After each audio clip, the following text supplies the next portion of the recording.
사랑하는 주님, 오늘도 이렇게 좋은 일기를 주시고 우리 한 자에 모여 또 주의 말씀을 배우고 듣고 배울 수 있도록 축복하여 주심을 감사드립니다. 빛이 있을 동안에 힘써 행하겠사오니 지금 우리가 빛이 있을 때입니다. 배우는 일에 힘쓰게 하시고 봉사하는 일에 힘쓰게 하시고 섬기는 일에 힘써서 빛 있는 동안 우리가 여러 가지 수고한 걸로 많은 열매를 맺어 하나님께 영광 올리게 하여 주시기 바라고 원합니다. 오늘도 부족한 종이 사랑하는 성도들과 더불어 우리 하나님의 뜻을 말씀 속에서 찾고자 합니다. 아버지 하나님, 저의 입술에 성령의 기름을 부어주셔서 우리 성도들에게 정말 진실하고 올바른 말씀, 꼭 필요한 말씀을 전달하게 하시고 또 우리 성도들 각 심령마다 성령께서 감동하시고 그 마음을 열어주셔서 들을 수 있는 귀가 열리게 하여 주시옵고 깨닫고 또 우리 삶에 적용할 수 있는 실천력도 허락하여 주시옵소서. 예수 이름으로 기도드립나이다. 아멘. 하나님 말씀 보겠습니다. 데살로니가 전서 1장 2절에서 4절까지 말씀 보겠습니다. 데살로니가 전서 1장 2절에서부터 4절까지 말씀. 찾으셨으면 우리 다같이 함께 읽겠습니다. 우리가 너희 무리를 인하여 항상 하나님께 감사하고 기도할 때 너희를 말함은 너희의 믿음의 역사와 사랑의 수고와 우리 주 예수 그리스도에 대한 소망의 인내를 우리 하나님 아버지 앞에서 쉬지 않고 기억하니 하나님의 사랑하실 바른 형제들아 너희를 택하심을 아노라. 비단 기독교 신앙의 세계에서뿐만 아니라 일반 사회 여러 각계각층의 분야에서도 성공을 한 사람들을 보면은 분명 다른 사람과 무언가 차이점을 갖고 있습니다. 그런 때때로 다른 사람들이 갖지 못한 어떤 뛰어난 재능이나 천재적인 머리를 갖고 있을 수도 있어요. 그러나 우리가 좀 더 자세히 살펴보면 그 차이점이라고 하는 것이 다른 사람과 아주 그리 큰 차이만은 크지만은 않다는 것을 우리가 발견하게 됩니다. 그러면 성공한 사람과 실패한 사람 또는 그저 평범하게 살다 맞고만 사람들의 가장 중요한 차이점이 뭐냐? 한 세 가지 얘기하시는데요. 하나는 목표가 삶의 목표, 분명한 목표가 있었느냐 하는 것이고 그 다음에 중요한 것이 뭐냐면 결단력이고 세 번째가 인내입니다. 분명한 삶의 목적, 자기 무엇을 위해 살아갈 거니까 목표가 분명한 사람이 먼저 성공할 수 있어요. 그러나 분명한 목표를 위해 살아야 할 때는 때때로 결단을 해야 될 때가 있습니다. 그 분명한 목표를 향해서 나아갈 때 때로는 뭡니까? 장애물이 있고 그 목표를 달성하는 것은 여러 가지 희생을 감수해야 되기 때문에 거기서는 어떤 용기 있는 결단이 필요할 때가 있다는 거죠. 근데 성공한 사람들은 그것을 결단하는 사람입니다. 그리고 세 번째로 그 성공한 사람들이 또 하나 특징이 뭐냐면 인내할 줄 알았다 하는 겁니다. 목표가 있습니다. 결단했습니다. 그러나 그것을 추구해 가는 과정 속에서 반드시 장애물이 나타나고 일이 지연되고 여러 가지 불가능한 보이는 여건들이 나타날 때가 있어요. 그럴 때 끝까지 인내하. 다른 사람은 더 인내하지 못한다고 할 때 인내해버린 것. 그것으로 말미암아 그들은 어떠한 삶에서 성공하는 것을 우리가 보게 되어지는 것이죠. 그래서 어떤 분야에서도 크게 이렇게 성공한 리더들을 가만히 보면 다른 사람보다 조금 더 인내할 줄 아는 그 특성을 가진 것을 우리가 공통적으로 발견하게 되어집니다. 마르셀 프루스트라고 하는 프랑스 작가가 있습니다만 그 프루스트는 이렇게 말했어요. 승리는 상대방보다 15분 동안 더 견디는 쪽에 돌아가기 마련이다 하겠습니다. 아주 많이도 아닙니다. 몇이요? 15분. 다른 사람들은 다 포기하는 그 지점에서 15분만 더 인내하고 견디는 사람이 결국은 승리하는 게 되어진다 그 말이죠. 다른 사람보다 조금 더 견디는 것. 다른 사람들이 이제 더 못 견디겠다 하는 그때 조금 더 견디는 사람들이 결국은 승리하고 성공하다는 말이에요. 조금만 더 참았으면은 참 더 좋은 기회가 왔을 때인데 그 기회를 그만 더 참지 못함으로써 그 기회를 놓치고 만 사람이 얼마나 많습니까? 또 사람과의 관계에서도 마찬가지죠. 우리 인내라고 하는 것은 크게는 두 가지로 종류를 볼 수 있는데 사람에 대해서 인내하는 것이 필요하고 나의 삶에 주어진 어떤 일과의 관계에서 그 때를 기다리는 인내 두 가지가 필요한데요. 사람과의 관계에서도 조금만 더 참고 인내했으면은 얼마든지 더 좋아졌을 것을 더 인내하지 못함으로 감정적으로 폭발하면서 깨어지는 인간관계도 얼마나 많은지 모릅니다. 요즘이 그렇다고 해요. 요즘 시대가 사람들이 나이 갈수록 어떡합니까? 점점 더 조급해지고 성급해진다고 합니다. 여러분, 인간의 그 본성적인 타락한 죄악의 본성과 관련되어 있는 특징 중에 하나가 뭐예요? 조급성입니다. 이 조급성 대단히 안 좋은 거죠. 그렇죠? 그래서 요즘에 젊은 부부들이 아주 이혼이 많이 했잖아요. 이혼이 굉장히 급상승했댔어요. 근데 최근에 우리나라 그 가정법원에서 뭡니까? 두 사람이 조금 냉정한 생각할 수 있는 기간을 주는 그런 유예 그 제도를 갖다 사용했더니 이혼율이 상당히 떨어졌다 그런 보고가 나왔어요. 무슨 말입니까? 그만큼 우리나라 부부들이 뭡니까? 그냥 인내하지 못하고 그만 감정적으로 폭발해서 더 이상 우리 살 수 없어. 그 이혼 신고를 해버리는 경우가 많다는 거예요. 그래놓고서 어떻게 하는 겁니까? 하지 말았을 걸 그런 거지요. 그렇죠? 여러분, 이처럼 어느 분야에서든지 성공하는 사람들은 갖고 있는 자질 중에 하나가 인내. 하나님께서는 오늘 우리 믿음의 백성들, 우리 자녀들에 대해서도 성공하고 승리한 삶이 되시기를 바랍니다. 그래서 우리가 성공하고 승리한 삶이 되시기 위해서는 우리가 반드시 필요한 인격적인 특성이 뭡니까? 인내이기 때문에 하나님은 하나님의 손길을 통해서 우리에게 인내를 우리에게 부여해 주시기를 바라신다. 그래서 오늘 기억하면서 우리는 오늘 인내에 대해서 같이 인내의 중요성과 이 인내의 축복에 대해서 함께 생각하는 시간을 갖도록 하겠습니다. 여러분, 우리가 잘 아는 말씀이 있죠. 우리 그리스도인의 생활에 꼭 있어야 될 세 가지가 뭡니까? 믿음과 소망과 사랑이죠. 어디 나오죠? 고린도전서 13장 13절 말씀 뭐라고 했죠? 그런즉 믿음, 소망, 사랑 이 세 가지는 항상 있을 것인데 그 중에 제일은 사랑이라. 이 믿음, 소망, 사랑 세 가지는 우리 그리스도의 표지입니다. 참된 그리스도라면 이 믿음, 소망, 사랑이 있어야 된다고 하는 것이죠. 자, 그런데 그러면 믿음이 있느냐, 소망이 있느냐, 또한 사랑이 있느냐. 근데 그것이 참된 믿음이냐, 소망이냐, 사랑이냐 할 때 어떻게 알 수가 있어요? 그거에 관한 말씀이 오늘 앞서 읽은 우리 데살로니가전서 1장 2절부터 4절의 말씀입니다. 거기 보면 그 데살로니가 교회를 향해서 사도 바울은 뭐랍니까? 내가 기도할 때마다 감사하며 너희를 말하면 너희에게 뭐가 있음을 말미암아 내가 감사하고 기도한다 했어요?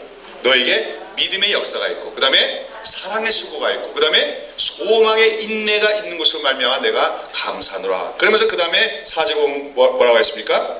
하나님의 사랑하심을 받은 형제들아 너희를 택하심을 아노라 그랬습니다. 너희를 택하심을 아노라. 이게 무슨 말이에요? 데살로니가 교인들아, 데살로니가 성도들아, 나는 하나님께서 너희들을 반드시 택한 참된 하나님의 백성인 줄로 믿노라 그런 말이죠. 여러분, 사실 이렇게 모든 성도들 보고 하나님께서 정말로 택하신 분입니다 이렇게 얘기할 수 있으면 얼마나 좋겠어요. 근데 어떤 경우에는 분명히 교회도 다니고 어릴 때부터 믿노라고 했고 믿음의 집에서 살라고 했는데 이렇게 볼 때 저 사람이 정말 하나님이 택하신 사람일까 의심이 드는 경우도 없지 않아 있어요. 헷갈리는 경우가 있단 말이에요. 근데 데살로니가 교인들 그랬어요 안 그랬어요? 아니에요. 사실 데살로니가 교회 교인들은 많은 기간 사도 바울로부터 가르침을 받은 교회가 아닙니다.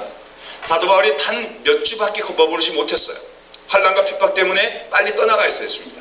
그런데 그 단시간에 복음을 전했는데도 순전한 마음으로 그 말씀을 듣고 그들의 믿음이 성숙했는데 나중에 사도 바울이 다른 지역에 가서 들려오는 소문을 들어보니 데살로니가 교인들이 너무나 믿음이 잘 성숙해 나간다는 거예요.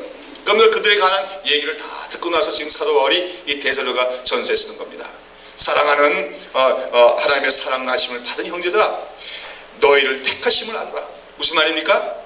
너희들의 그 신앙의 성숙하는 모습을 보니까 너희들은 틀림없이 가짜가 아니라 진짜다. 내가 그걸 확신할 수 있다고 사도 바울은 얘기하는 거죠. 근데 무엇을 있는 것을 보니까 그렇다는 겁니까? 세 가지죠. 믿음, 소망, 사랑이 있어요. 근데 믿음에는 뭐가 있어야 돼요?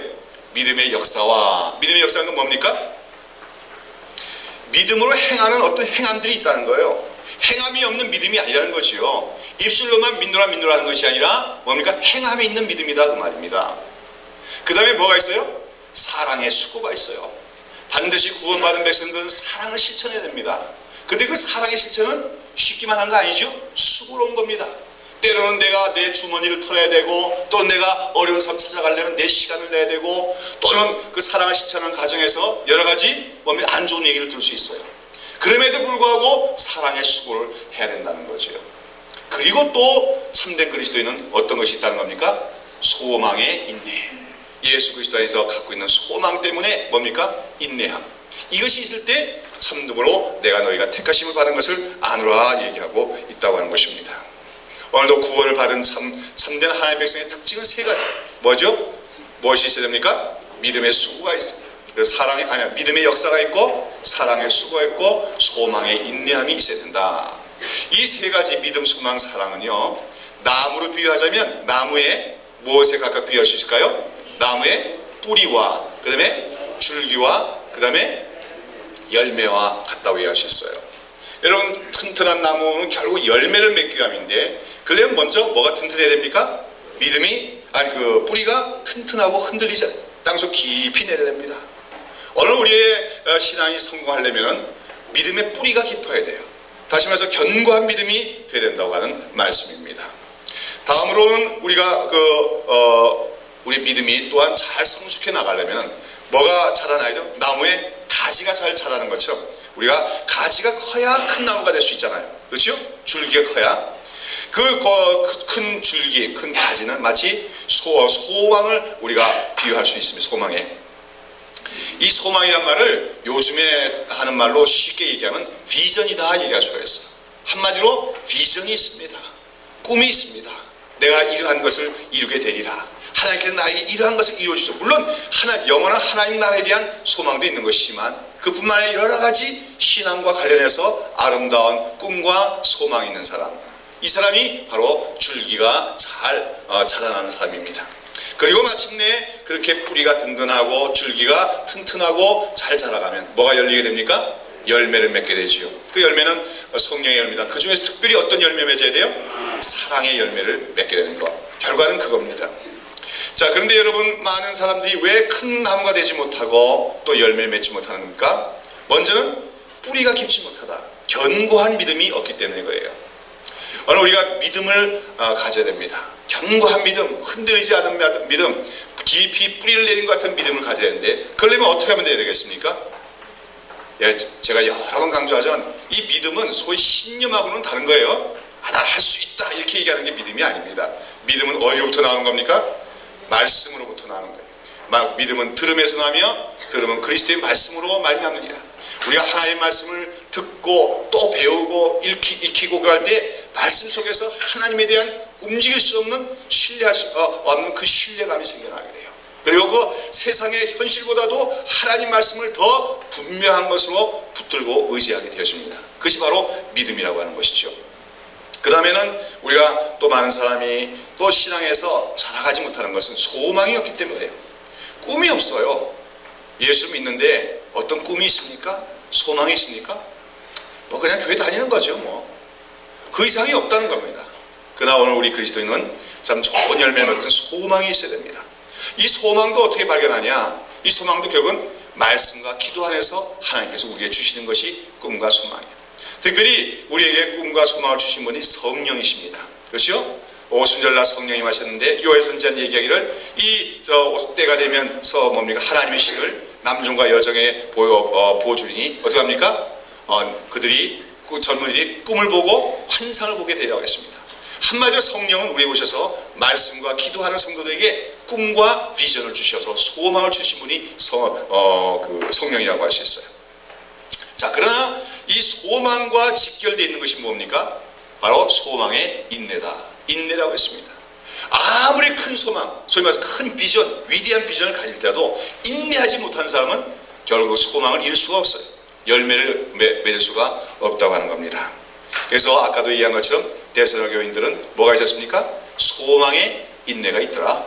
소망의 인내라는 건 뭡니까? 소망이 있기에 인내하는 것, 또는 아니면 소망이 이루어지기까지 끝까지 참고 견디는 인내함. 그래서 소망의 인내라고 하는 것이죠.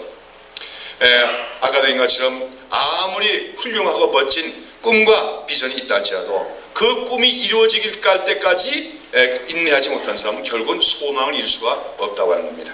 그러므로 오늘 우리에게는 믿음도 있고 소망이 있을 뿐만 아니라 또한 그 소망을 바라보면서 현실에 있어서의 여러 가지 어려움과 난관들을 잘 참아내는 인내가 우리에게 꼭 필요한 줄로 믿습니다.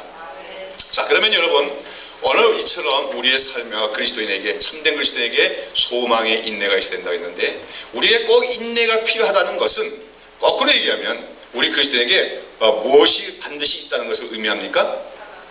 예? 우리가 인내가 필요하다는 것은 우리 삶에 뭐가 반드시 있다는 거예요? 신앙생활에 고난과 시련이 반드시 있다는 겁니다. 고난과 시련이 없으면 인내하지 못할 사람이 어디 있겠어요?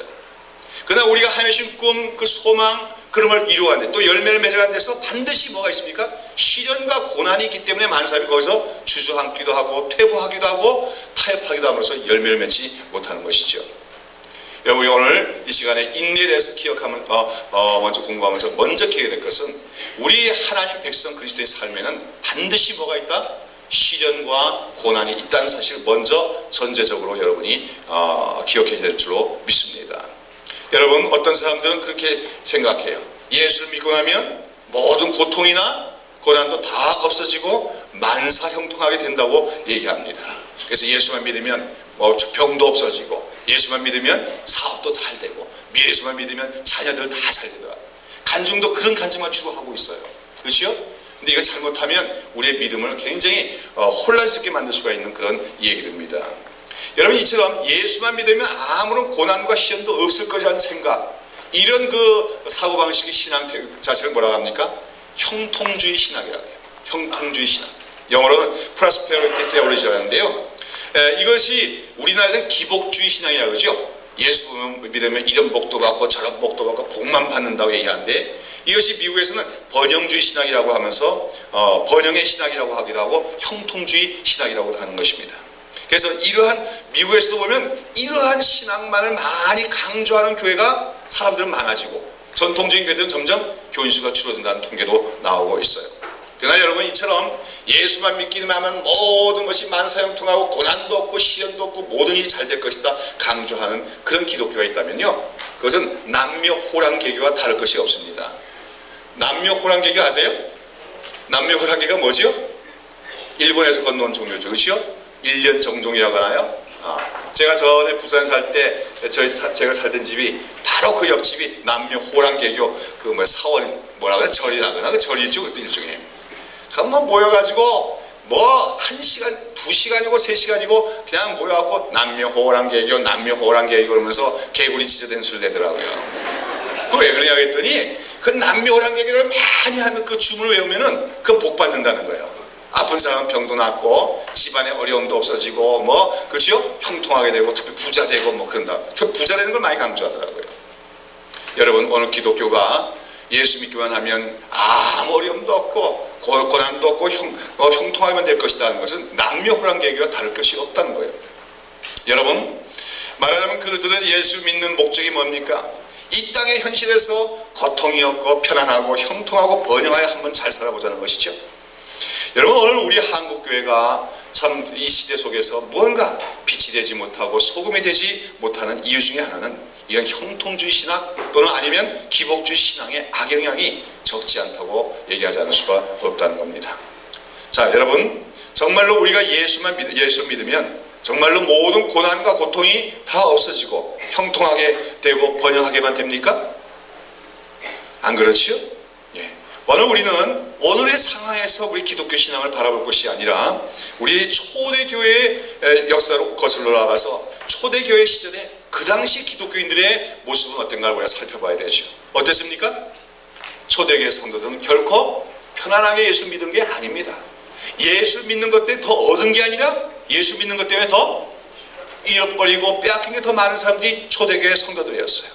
예수를 믿으면 곧 그것은 자기의 동족들에 속에서 추방당하는 것을 의미했고, 예수 믿으면 그것을 때로는 그것이 곧 생명의 위험을 의미하기도 하는 것입니다. 그러나 그들은 그 예수 믿는 신앙 안에 있는 영광스러운 그 소망, 생명에 대한 약속이 있었기 때문에 그 고난과 고통도 감수하면서 예수를 믿었지, 예수를 믿으면 이 땅에서도 잘 먹고 잘 살게 되고 무병장수하게 되라고 해서 예수 믿은 것이 아니었다고 하는 것입니다.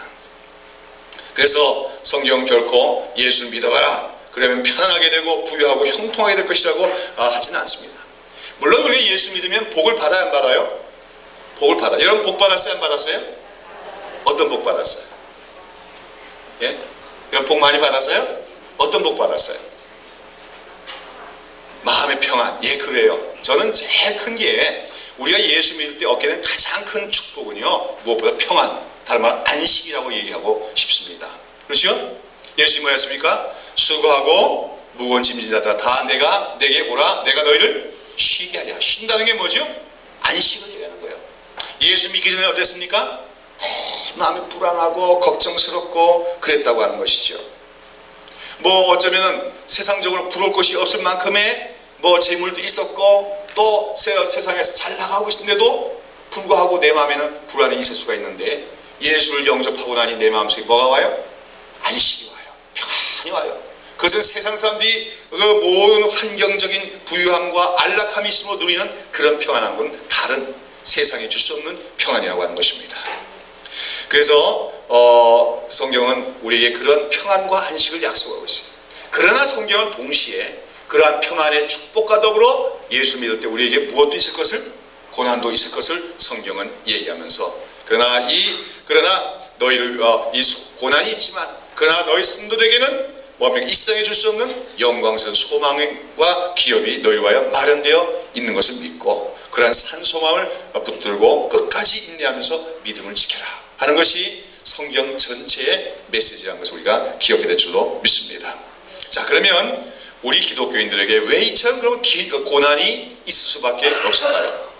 하나님께서 기왕이면 예수 믿는 사람들을 구원해 주실 때 고난도 없게 해주시면 얼마나 좋겠습니까? 그러나 왜 기독교인의 삶에는 고난이 있는가? 또 고난 때문에 왜 인내해야 되는가? 자, 우리 몇 가지로 이유를 살펴볼 수 있어요. 제일 먼저는 이 세상이 아직도 완전하지 못하기 때문입니다. 우리가 이 세상에서 고난당하는 것은 이 세상이 불완전하다는 것을 우리에게 말해주고 있는 것이죠. 그래서 여러분, 오늘도 이 세상에 살아가는 일반적으로 안 믿는 사람들이 일어나는 고통의 문제와 고난의 문제가 우리 기독교인들에도 얼마든지 일어날 수 있다고 하는 사실 우리가 먼저 인정을 해야 됩니다. 어떤 분은요, 하나님을 잘 믿는데 그래서 하나님밖에 모르는 사람이에요. 교회밖에 모르고 하나님밖에 모르는 그런 어떤 성도가 있었는데 그분에게 하나밖에 없는 아들이 교통사고로 죽었어요. 그랬더니 그 주변 사람들은 뭐라고 합니까?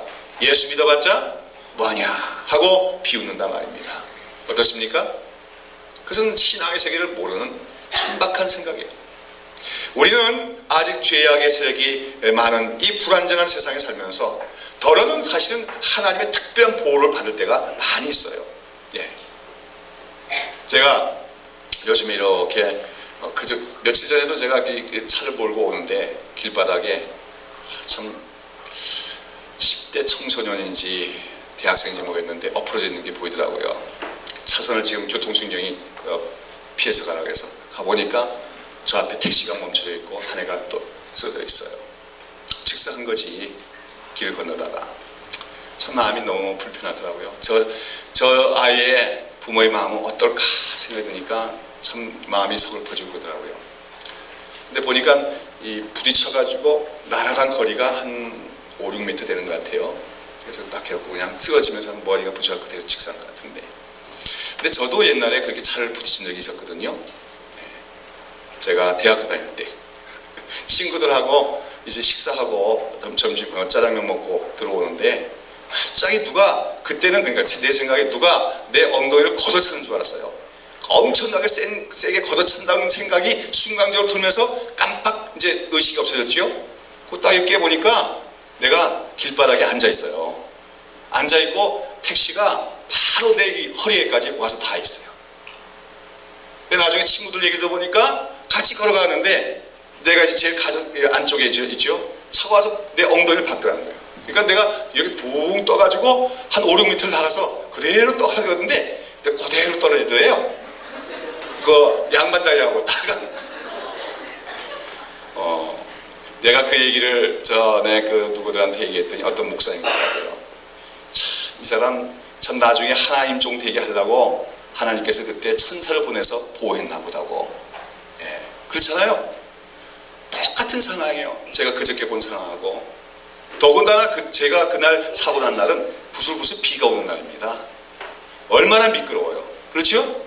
거기서 자동차가 조금만 더 전진해버리면 어떻게 되는 겁니까? 급정거했지만 허리뼈 부러지는 거죠. 뭐 직사하진 않아도 병신되는 거예요. 근데 하나님이 딱 1mm, 2mm 전에 어떻게 합니까? 차를 멈추게 하신 거죠. 제가 그 다음번에 또 한번 차에 또 부딪힌 적이 있어요. 근데 참 그때마다 제가 참 그 하나님의 특별한 보호를 받았다 이런 생각할 때마다 하나님의 백성, 하나님의 자녀에게는 특별한 하나님의 돌보심이 있다고 저는 믿습니다. 예. 그러나 그렇다고 해서 그럼 기독교인에게는 교통사고가 없느냐? 전혀 그런 사고가 없을 수 있느냐? 그렇지 않다는 거예요. 그러나 때때로 어떤 성도들 잘 믿는 성도인데, 또 아까 얘기했지만 그 잘 믿는 성도의 외아들인데 교통사고를 당해서 큰 변을 당할 때도 없지 않아 있다고 하는 것이죠. 예. 그래서 우리가 그런 일을 당할 때마다 어떤 가족은 또 일가족이, 예수를 잘 믿는 가족인데 일가족이 비행기 사고 나서 다 죽었어요. 그럴 때 주변 사람들은 뭐라고 생각합니까? 그 가족이 뭔가 죄가 있겠지 이렇게 생각합니다만 그런 것들이 다 천박한 생각이라는 거예요. 그 인생의 깊이를 깊이 모르기 때문인 거예요. 믿음의 세계를 깊이 하지 못하고 하나님의 섭리와 경륜을 깊이 있게 이해하지 못하기 때문에 그 함부로 얘기하는 것이죠. 여러분, 하나님께서는 오늘도 주님을 믿는 우리를 극히 사랑하시고 지극히 여러 가지 방법을 통해서 보호하고 계신 줄로 믿습니다. 저는 사고를 많이 그러니까 겪었던 사람이에요. 그러니까 아찔아찔한 순간이 참 많았어요. 거기서 한 1초만 더 나가면은 그냥 곧바로 가는 거죠. 그런 경우들 몇 번 당했었는데 또 이렇게 뭐 산에 올라다가 그런 일을 당했고, 근데 그때마다 하나님이 참 지켜주셨구나 생각이 들 때가 있습니다. 우리를 사랑하시고 보호하시는 게 분명하신 하나님이에요. 그러나 우리 성도들 그런 가운데서도 때때로 우리도 사고를 당할 수도 있고 여러 가지 재난을 당할 수도 있다고 하는 것입니다. 왜 그런 일을 당하게 하실까요? 왜 그럴까요? 예? 우리가 그런 걸 통해서 아까 얘기한 것처럼 우리가 살고 있는 세상은 아직까지도 불완전한 세상이다 하는 것을 우리로 하여금 깨닫게 하시고, 그런 가운데 우리가 어떤 기도가 나오게 하실까요? 예? 아멘 주 예수여 오시옵소서. 참 그 기도밖에 할 게 없어요. 때때로 너무나도 신앙이 좋은 그런 분들이 참 여러 가지 사고를 당해서 재난을 당하고 떠나가는 걸 볼 때마다 기도하는 수밖에 없습니다. 아멘 주 예수여 오시옵소서. 주님이 오셔서밖에는 이 문제가 해결될 길이 없습니다. 우리 하여금 이 세상은 결코 영원하지 못하다, 이 세상은 결코 우리 성도들이 영원히 살 곳이 아니다 하는 것을 하나님께서 깨닫게 하기 위해서 때로는 우리 잘 믿는 성도들의 삶에도 뭐가 있을 수가 있습니까? 고난이 있고 또 여러 가지 재난도 있을 수가 있다는 거예요. 질병도 마찬가지입니다. 여러분, 질병을 당한 분들을 고통스럽지만 그 질병을 통해서 우리로 하여금 이 세상은 불완전한 세상, 그 대신 우리에게는 장차 하나님께서 소망 주신 더 영광스러운 세상을 더 바라보라고 하는 그런 하나님의 뜻이 예수가 있다고 하는 것입니다. 한마디로 우리는 오늘도 우리 믿는 자들에게 때때로 여러 가지 고난과 여러 가지 고통스러운 사건이 일어난 것은 이 세상이 불완전하다는 것을 하나님께서 우리에게 보여주시면서 우리와 하여금 깨어서 기도하면서 주님의 재림을 사모하라고 하는 하나님의 섭리로 우리가 고난을 해석할 수가 있습니다. 다음으로 우리 그 믿는 자들에게 고난과 역경이 있는 이유는 뭡니까? 오늘 우리가 공부하는 주된 그 토픽이 되겠는데, 그것은 한마디로 우리를 뭐 하시기 위한 거냐면 연단시키기 위한 것이라고 할 수가 있어요. 오늘 우리 공부하는 거에 제가 요절을 하나 꼽는다면은 로마서 5장 3절에서 4절 말씀을 제가 꼽을 수가 있겠습니다. 여러분, 로마서 5장 3절 4절 말씀을 한번 보도록 하시죠. 예, 예수 하셨을 때 찾아보시지만 다시 한번 찾아보시고요. 로마서 5장 3절 4절 말씀, 예, 다 같이 한번 읽어볼까요? 다만 이뿐 아니라 우리가 환난 중에도 즐거워하나니 이는 환난은 인내를, 인내는 연단을, 연단은 소망을 이룬 줄 알미로다 했습니다. 자, 여기서 보면 우리가 이 인과관계가 있죠. 우리가 환난은 뭐를요? 인내를, 인내는 연단을, 연단은 뭐예요? 소망을 이루는 줄 압니다. 그렇기 때문에 우리가 환난 중에도 뭐 한다? 즐거워한다. 그래서 즐거워한다. 환난이 그냥 아무런 무의미한 것이 아니기 때문에, 그 환난이 우리에게 반드시 유익을 주기 때문에 우리 성도는 환난 중에도 즐거워한다고 했어요. 근데 거기서 보면 환난 중을 통해서 우리에게 하나님이 이루시는 품성이 뭡니까? 인내라 그랬어요. 인내. 환난을 당한 사람만이 인내할 줄 알게 된다는 거지요. 그리고 인내를 통하여 우리를 뭐 하시고? 연단하신다 그랬어요. 여기 연단이란 말이 무슨 말입니까? 연단.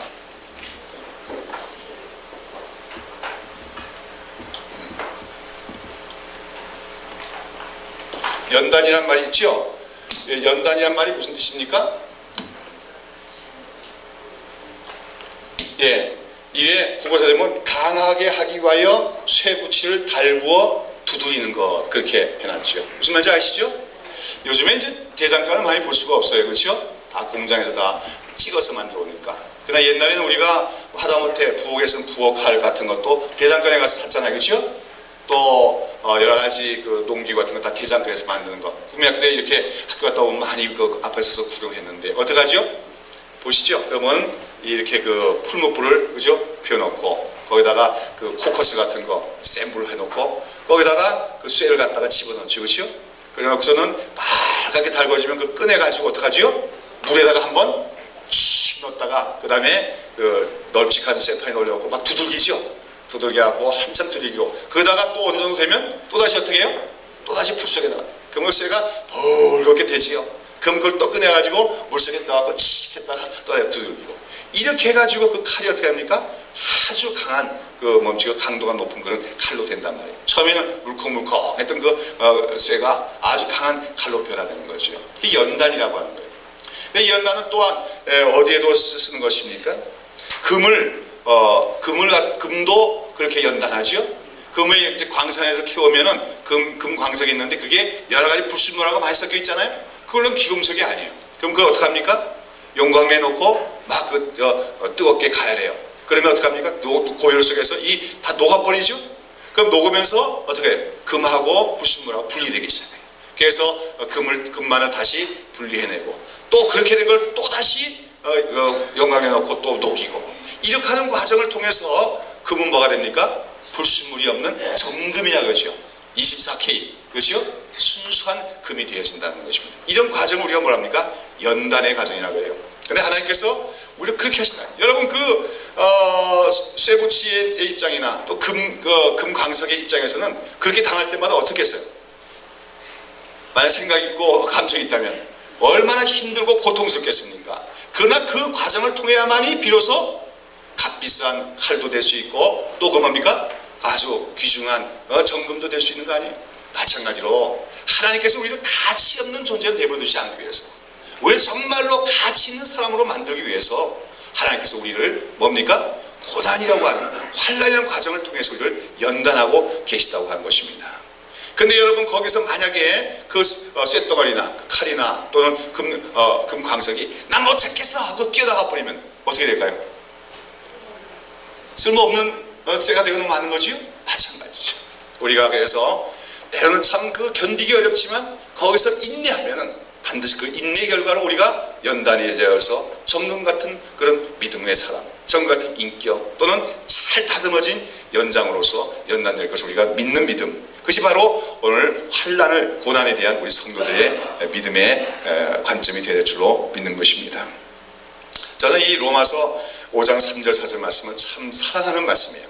그리고 말씀의 능력, 이 얼마나 위대한가를 갖다가 제가 생각하는 그런 귀한 말씀인데 제가 그 고등학교 다닐 때 좀 제가 힘들었어요. 좀 가정에 우리 아버님이 그 사업을 하다가 좀 파산이 되고 가정이 좀 파탄이 됐지요. 그래갖고 정말 학교 다니기도 힘든 그런 지경에까지 가고 막 이렇게 하다 보니까 방황도 많이 했어요. 친구들하고 어울려서 방황도 많이 하고 그랬는데 그런 가운데서도 어릴 때부터 교회를 다니면서 뭐 신앙이 그렇게 좋았던 건 아닌 것 같고요. 근데 어떻게 이 말씀이 암송이 됐어요. 그렇죠? 누가 이 말씀을 암송하라고 했는지 모르겠는데 하여간 제가 어느 순간에 보니까 이 말씀 뭐 하고 있습니까? 제가 암송을 하고 있는 거야. 다만 이뿐 아니라 우리가 환난 중에도 즐거워하니 환난은 인내를, 인내는 연단은 소망을 이룬 줄 알미니라. 이 말씀이 어떡합니까? 힘들고 어려울 때마다 이 말씀이 자꾸만 마음속에 어떻게 돼요? 또다시 암송이 되는 거예요. 다만 이뿐 아니라 환난 중에도 우리가 즐거워하느니 환난은 인내를, 인내는 연단은 소망을. 자세한 의미는 잘 모르겠어요. 그렇죠? 뭐 고등학생이니까 아직. 그러니까 이 말씀의 깊은 의미는 모르겠으면 여하튼 환난 당해도 이것 때문에 망하지는 않는다는 거구나. 더 나아가서 환난이라는 것이 좋은 거구나. 그렇죠? 환난이 나의 유익이 있다는 거구나. 이렇게 생각이 되어지면서 그 청소년기의 어려운 시기와 그러한 그 방황들을 다 극복해 나갔던 걸로 생각이 되어집니다. 그러니까 결국은 저라고 하는 한 사람을 누가 지켜준 겁니까? 하나님이 지켜주지만 무엇을 통해서? 말씀을 통해서. 말씀의 능력이 그런 거예요. 말씀 한 구절이 저를 지켜준 겁니다.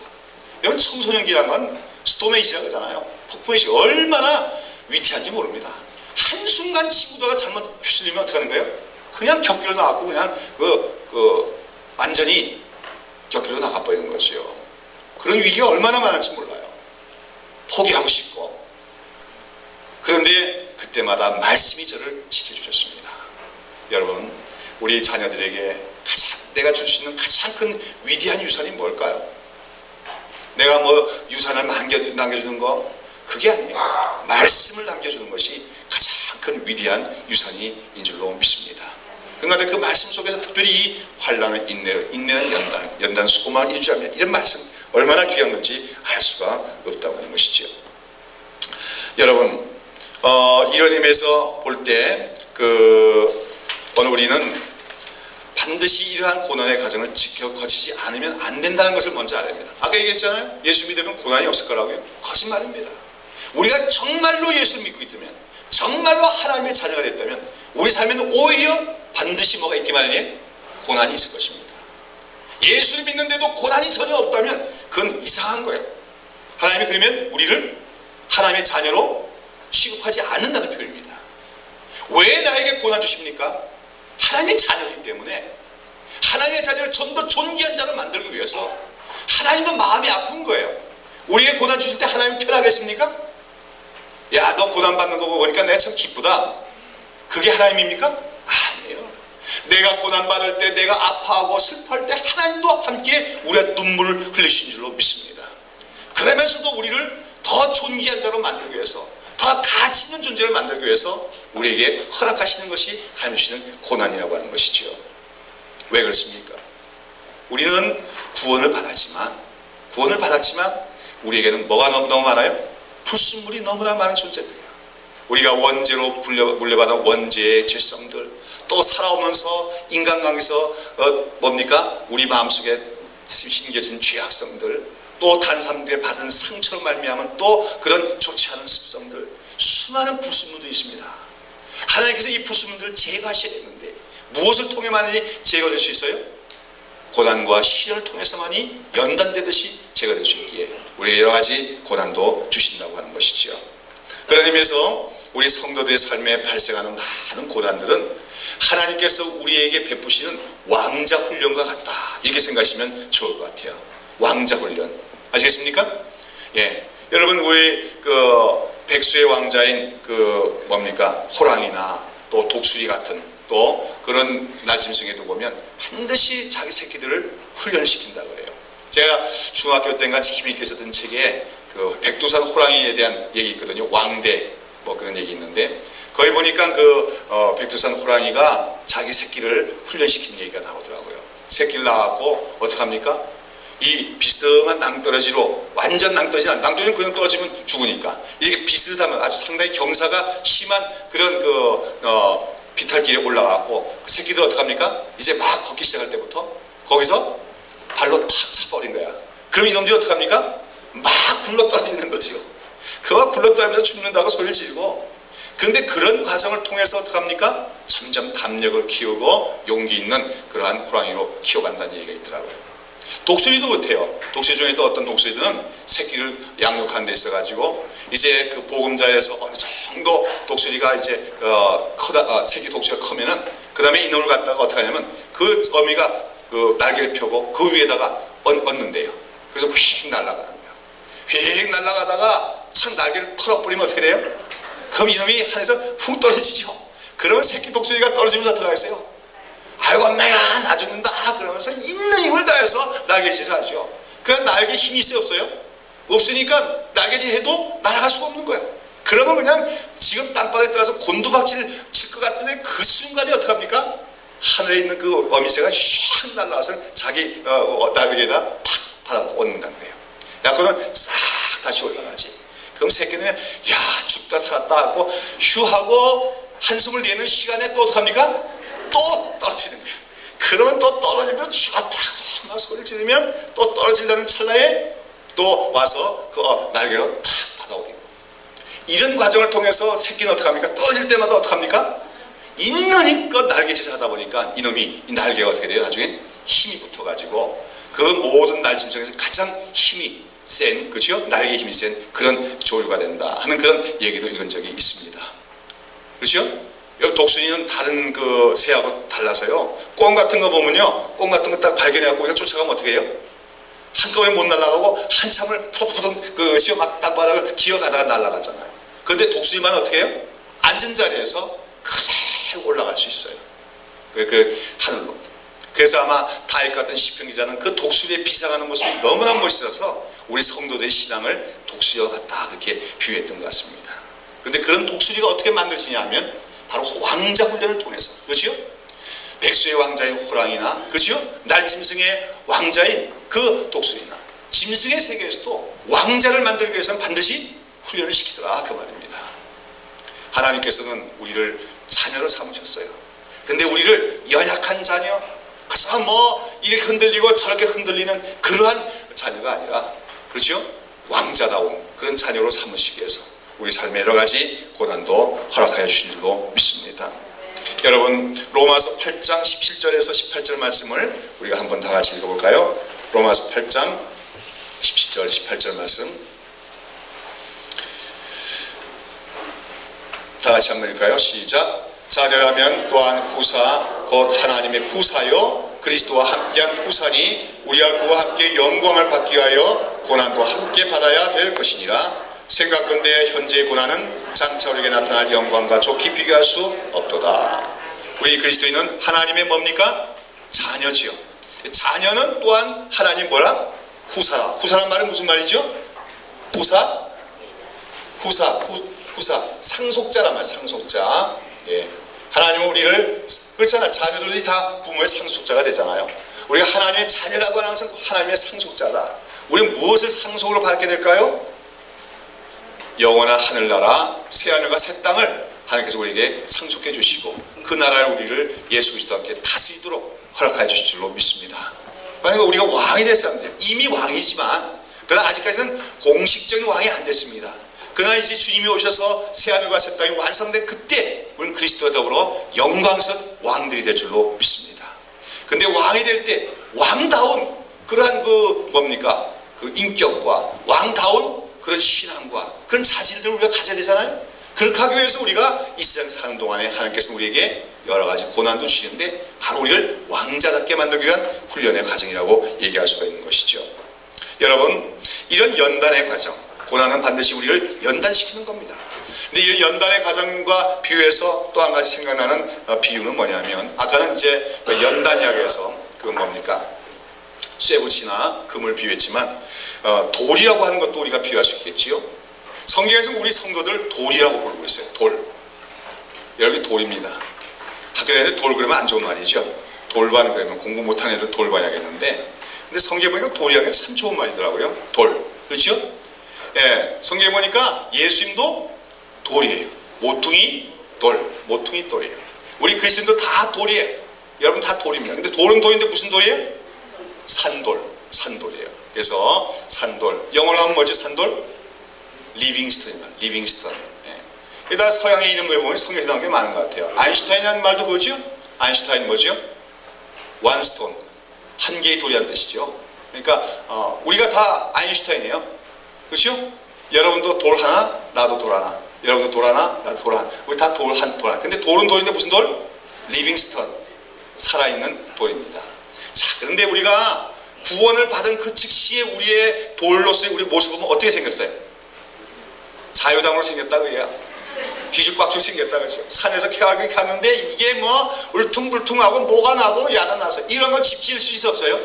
없어요. 근데 성경에서는 하나님께서 성전을 지으시는데 이제는 사람의 손으로 짓는 그런 시멘트나 벽돌로 짓는 그 성전이 아니라 성도들로 말미암은 그 성전을 짓겠다고 말씀하십니다. 누구를 돌로 삼아서? 우리 성도들을 돌로 삼아서 하나님의 성전을 짓겠다고 하는 거예요. 그 성전을 지으려면 우리가 어떻게 돼야 돼요? 우리가 다듬어져야 된다 그 말입니다. 그래서 성경에서 보면 그런 비유가 나는 거죠. 저 하나님의 교회를 성전을 비하면서 그 성전의 터는 뭡니까? 하나님의 말씀이죠. 사도와 선지자의 터 위에 그 다음에 모퉁이 돌이 뭐가 되고 예수 그리스도가 되고 모퉁이 돌은 가장 중요한 거죠. 샘플이 되는 돌이다 그 말이에요. 모범이 된 돌. 그리고 나서는 나머지 돌들은 다 어떻게 해요? 산에서 갖고 왔어요. 그때 이렇게 생긴 놈, 이렇게 생긴 놈, 이렇게 생긴 놈 있지요? 이 놈들을 다 어떻게 하는 겁니까? 다듬는 거예요. 누구하고 똑같이? 이 모퉁이 돌이하고 똑같은 규격으로 다듬어내는 겁니다. 그렇죠?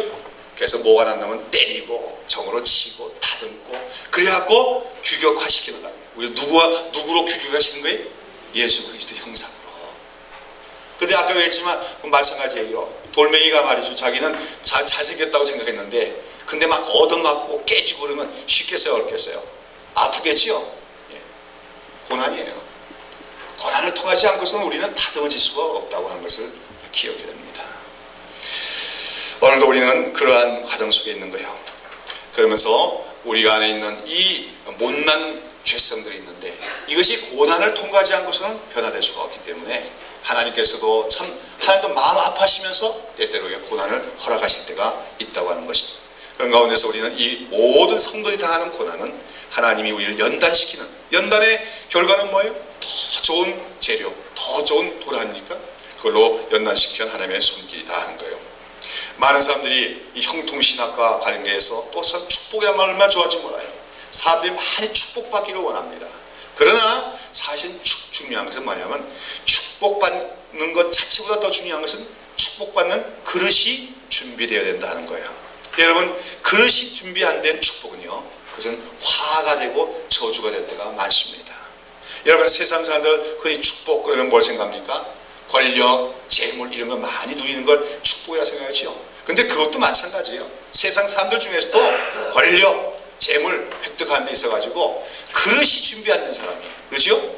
인격적인 그릇이 준비가 안 된 사람이 그것들을 차지하게 되면 그것이 자기에게도 뿐만 아니라 다른 사람에게도 큰 화가 되어진다고 하는 것입니다.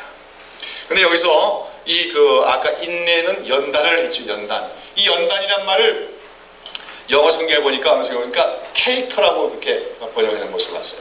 캐릭터. 인내를 통해서 캐릭터. 캐릭터란 말은 성품이란 말이죠. 성품. 다시 말해서 우리를 다듬어진 성품의 사람으로 만드시는 광정이라는 겁니다. 저 사람은 다듬어졌다 그러죠. 다듬어진 사람. 근데 그 다듬어지는 데서 가장 핵심적인 게 뭐냐면 인내라고 하는 거예요. 인내해야만이 다듬어진 성품이 되어져요.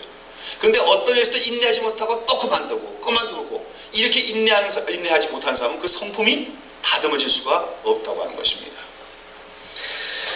자, 그래서 우리가 알게 될 것은 하나님께서는 우리로 하여금 축복을 주시기 전에 축복의 그릇을 준비하시는 하나님이시다. 그렇다면 여러분 오늘 내가 다른 사람보다 고난이 많다는 건 왜 고난이 많을까요? 예? 축복을 주시되 더 많이 주시게 한 거죠. 더 큰 그릇으로 사용하기 위한 것이다 그겁니다. 아까 제가 고등학교 때 얘기를 했지만 조금 저는 처음에 좀 불만이 많았죠. 왜 하필이면 우리 가정에 이런 문제 생겨서 내가 고생해야 되냐. 또 하필이면 왜 한국 땅에 태어나서 그렇죠? 미국에 안 태어나고 이런 땅에 태어나서 고생하냐. 이런 여러 가지 불만이 있었어요. 근데 나중에 그 말씀을 아까 암송하다 보니까 가만히 생각해 보니까 나에게 다른 사람, 나의 그 친구들이 겪지 못한 고난이 많다는 것은 결국은 하나님이 나를 더 큰 그릇으로 만드시고자 하는 것이 아니야. 그런 생각하니까 상당히 좀 자부심이 생기더라고요. 그것이 또 인내할 수가 있었는데요. 예, 오늘도 우리가 기억해야 될 것은 고난이 많은 것은 결코 저주가 아닙니다. 고난이 많은 것은 절대로 나쁜 게 아닙니다. 고난이 많은 것 오히려 우리를 더 큰 그릇으로 삼으시기 위한 하나님의 연단의 손길이다. 그런 믿음의 각도로 바라보는 것이 중요하겠지요. 청소년기에 있는 우리 학생들한테 이 말씀을 반드시 가르쳐야 돼요. 그래서 그들이 당하는 고난 때도 실망하지 않고 고난 때문에 하나님이 나를 사랑하지 않는가 보다 하는 것이 아니라 고난 때문에 오히려 하나님이 나를 더 사랑하시는구나. 그 믿는 믿음. 얼마나 큰 차이가 생기겠습니까? 그렇죠? 그 고난을 의미를 모르는 애들은 포기할 수밖에 없어요. 조금 어려우면 자살해버려요. 그러나 이 고난의 의미를 청소년기 때부터 깨달으면 고난 때문에 낙심하지 않는 것이 아니라 인내할 줄 알고 모든 난간을 극복하는 큰 그릇의 사람이 되어진다고 하는 것입니다. 성경에 보면 모든 위대한 믿음의 사람들 한 사람도 빠짐없이요 고난의 학교를 지나가지 않은 사람, 통과하지 않은 사람은 아무도 없어요. 여러분 보세요. 성경을 쭉 보세요. 고난을 통과하지 않고 믿음의 성숙에 담긴 간 사람이 있습니까? 아무도 없습니다. 다윗도 그렇고 요셉도 그렇고 다니엘도 그렇고요. 모든 믿음의 사람들이 다 고난의 학교를 통과했다. 모세도 그렇고요. 그래서 오늘 우리는 이 시간에 그 고난의 학교를 통해서 인내를 배우고 인내를 통하여 성숙한 그런 신앙과 인격을 가짐으로 하나님께 쓰임받았던 몇 사람들의 예를 우리가 이 시간에 좀 살펴보고자 하는 것입니다. 제일 먼저 어떤 누굴까요? 욥의 얘기를 봅시다. 욥의 욥기를 잘 아시죠?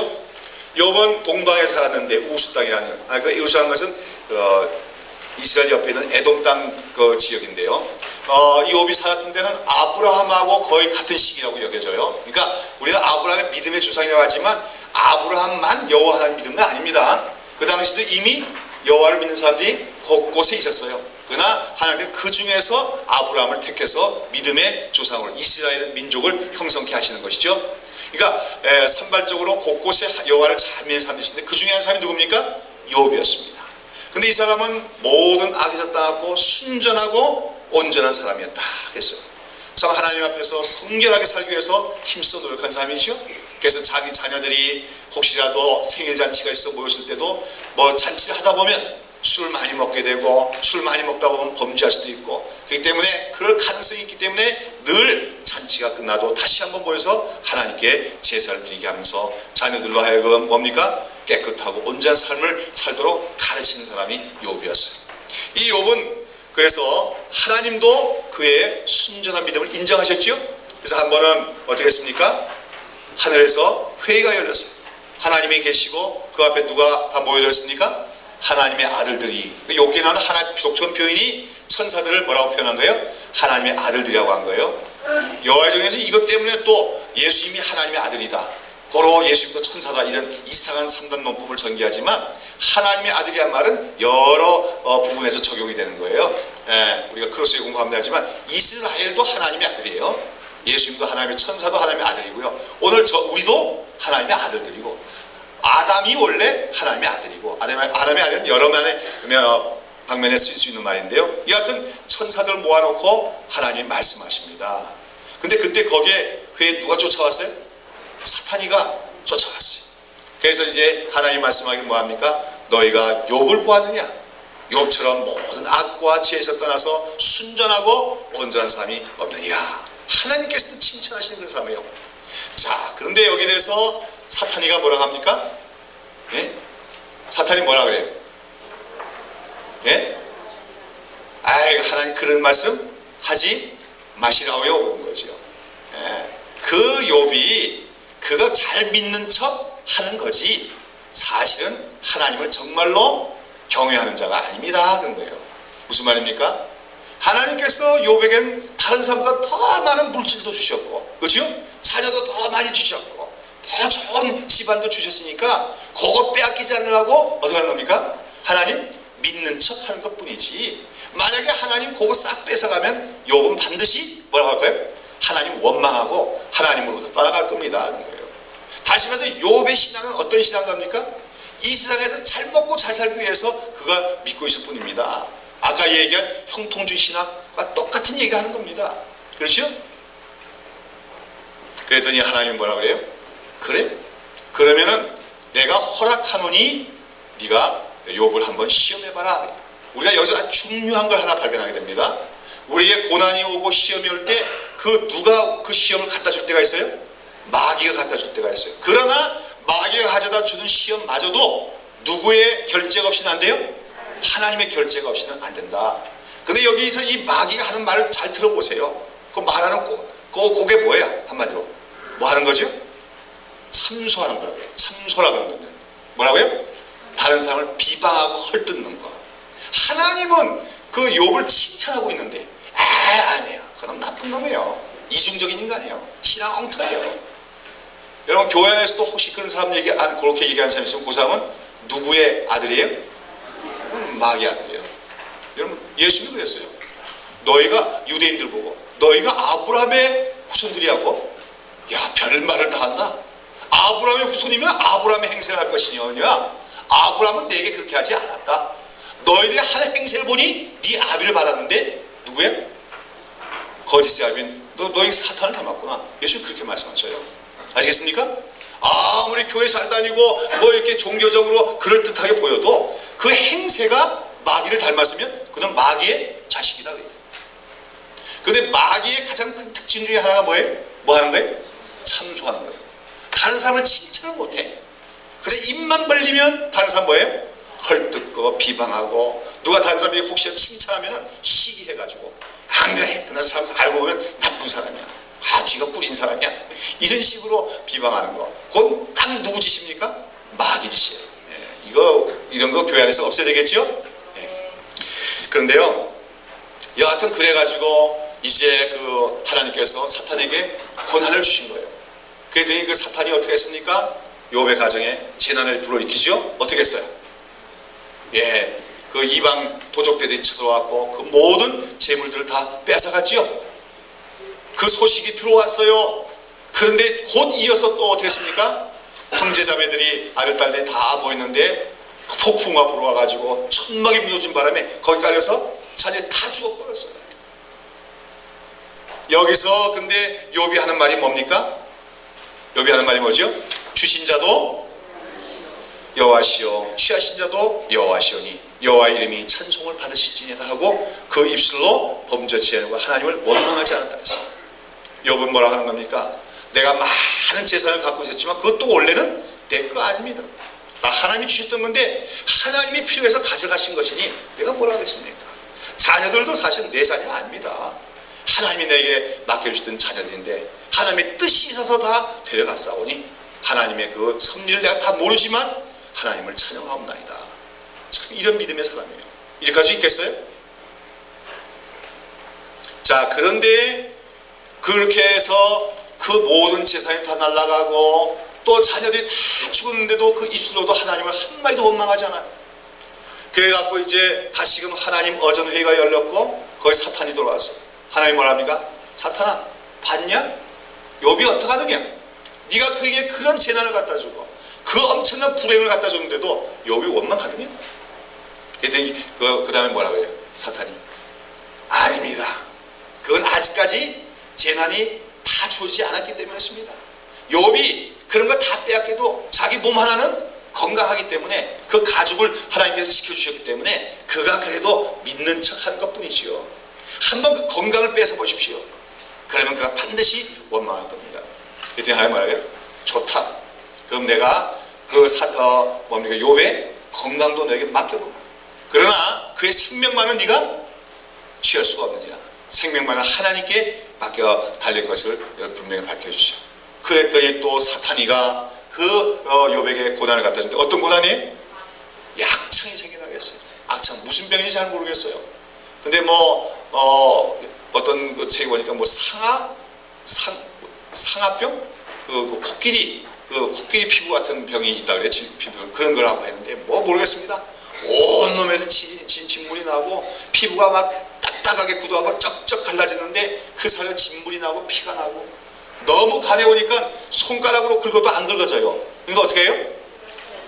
기아짝으로 벅벅 긁으면서 그렇게 밤잠 못 자고 그러면서도 하나님을 원망합니까? 안 합니까? 원망을 안 했지요. 자, 그랬더니 누가 더 인내하지 못합니까? 그 아내가, 욥의 아내가 인내하지 못하는 거예요. 당신 뭐가 그런 이런 상황 속에서도 뭐 하나님을 찬양하고 하나님의 뜻대로 이루시라고 얘기합니까? 예? 자식은 다 죽었지, 재산 다 없어졌지, 당신이 이게 뭡니까? 차라리 나 같으면 어떡하겠다? 하나님을 저주하고 죽어버리겠다고. 예. 어떻게 보면은 인간적으로 이해가 가는 거예요. 그래서 유대인들의 해석에 하면 그 욥이 하나 그렇게 말하고 도망가 버렸다 그럽니다. 도망가 버렸다. 자, 그러면은 욥은 이제 어떡합니까? 재물도 없어지고 자녀도 다 죽고 자기 몸은 불치병을 해서 너무 고통스러운 나날을 지내는 가운데 그 아내마저도 자기를 위로하지 않고 옆을 떠나가 버려 도망가고 말았어요. 얼마나 외롭고 힘듭니까? 그런데 욥에게 더 큰 어려움은 뭐였습니까? 그에게 누가 찾아옵니까? 친구들이 찾아와요. 친구들이 찾아왔고는 같이 울어줘요. 처음에는 내 친구 욥이 이런 고난을 당하다니 안됐다 불쌍하다 그러더니 슬슬 한마디씩 하는데 그 말의 내용들인 즉슨 뭡니까? 욥, 자네가 이런 고난 당하는 건 이유가 있을 거야. 절대로 이유가 없이 이렇게 고난을 당할 리가 없어. 너에게 닥치는 재난 같은 재난을 당한 사람이 누가 있느냐? 인류 역사상 너처럼 고난을 당한 자가 어디 있느냐? 이건 반드시 뭔가 문제가 있어. 네가 사람들한테는 아주 경건한 자라고 잘 알려졌지만 그러나 너는 뭔가 숨겨놓은 제약이 있을 거야. 이런 식으로 욥을 지금 슬슬 뭡니까? 괴롭히기 시작합니다. 그들은 자기들이 뭐라고 생각해요? 자기들이 의롭다고 생각하고 자기들이 지혜롭다고 생각하고 있는 거예요. 여러분, 오늘 이런 사람들이 얼마나 많습니까? 남의 재난 당하면은 저거 틀림없이 뭔가 죄가 있었기 때문에요. 자기가 뭐가 되는 거예요? 하나님이 되는 거예요. 자, 이런 과정 속에서도 욥은 끝내 무엇을 지킵니까? 하나님 앞에서의 순전한 신앙을 지키는 것이죠. 끝까지 그 신앙을 지키는 거예요. 그러면서 그 욥이 하는 유명한 말이 있죠. 욥기 23장 10절 말씀 다 같이 한번 찾아 읽어봅시다. 그런 가운데서 욥이 하는 유명한 말이 있습니다. 다 같이 나의 가는 길을 오직 그가 아시나니 그가 나를 단련하신 후에는 내가 정금같이 나오리라. 그렇지요. 나는 모른다는 겁니다. 왜 이런 고난이 생겼는지. 사실 근데 그 욥은 그때 뭐 하늘에서 사탄이 나타나고 사탄과 하나님의 대화가 있고 그런 거 알아요? 몰라요? 그런 건 모르는 거야. 왜 생겼는지 몰라요. 근데 우리는 오늘 훨씬 낫지요. 우리는 이런 거 이제 다 이해하는 거니까. 근데 그런 일들이 벌어지고 있는 겁니다. 그러니까 오늘 우리 그리스도인 사람들 다 하는 고난이 그냥 단순히 육체적인 일이 아니에요. 그 배후에는 여러 가지 영적인 일들이 전개되고 있는 겁니다. 그러나 그런 속에서 할 수 있으면 고난을 통해서 마귀는 우리를 어떻게 하려고 하는 거고?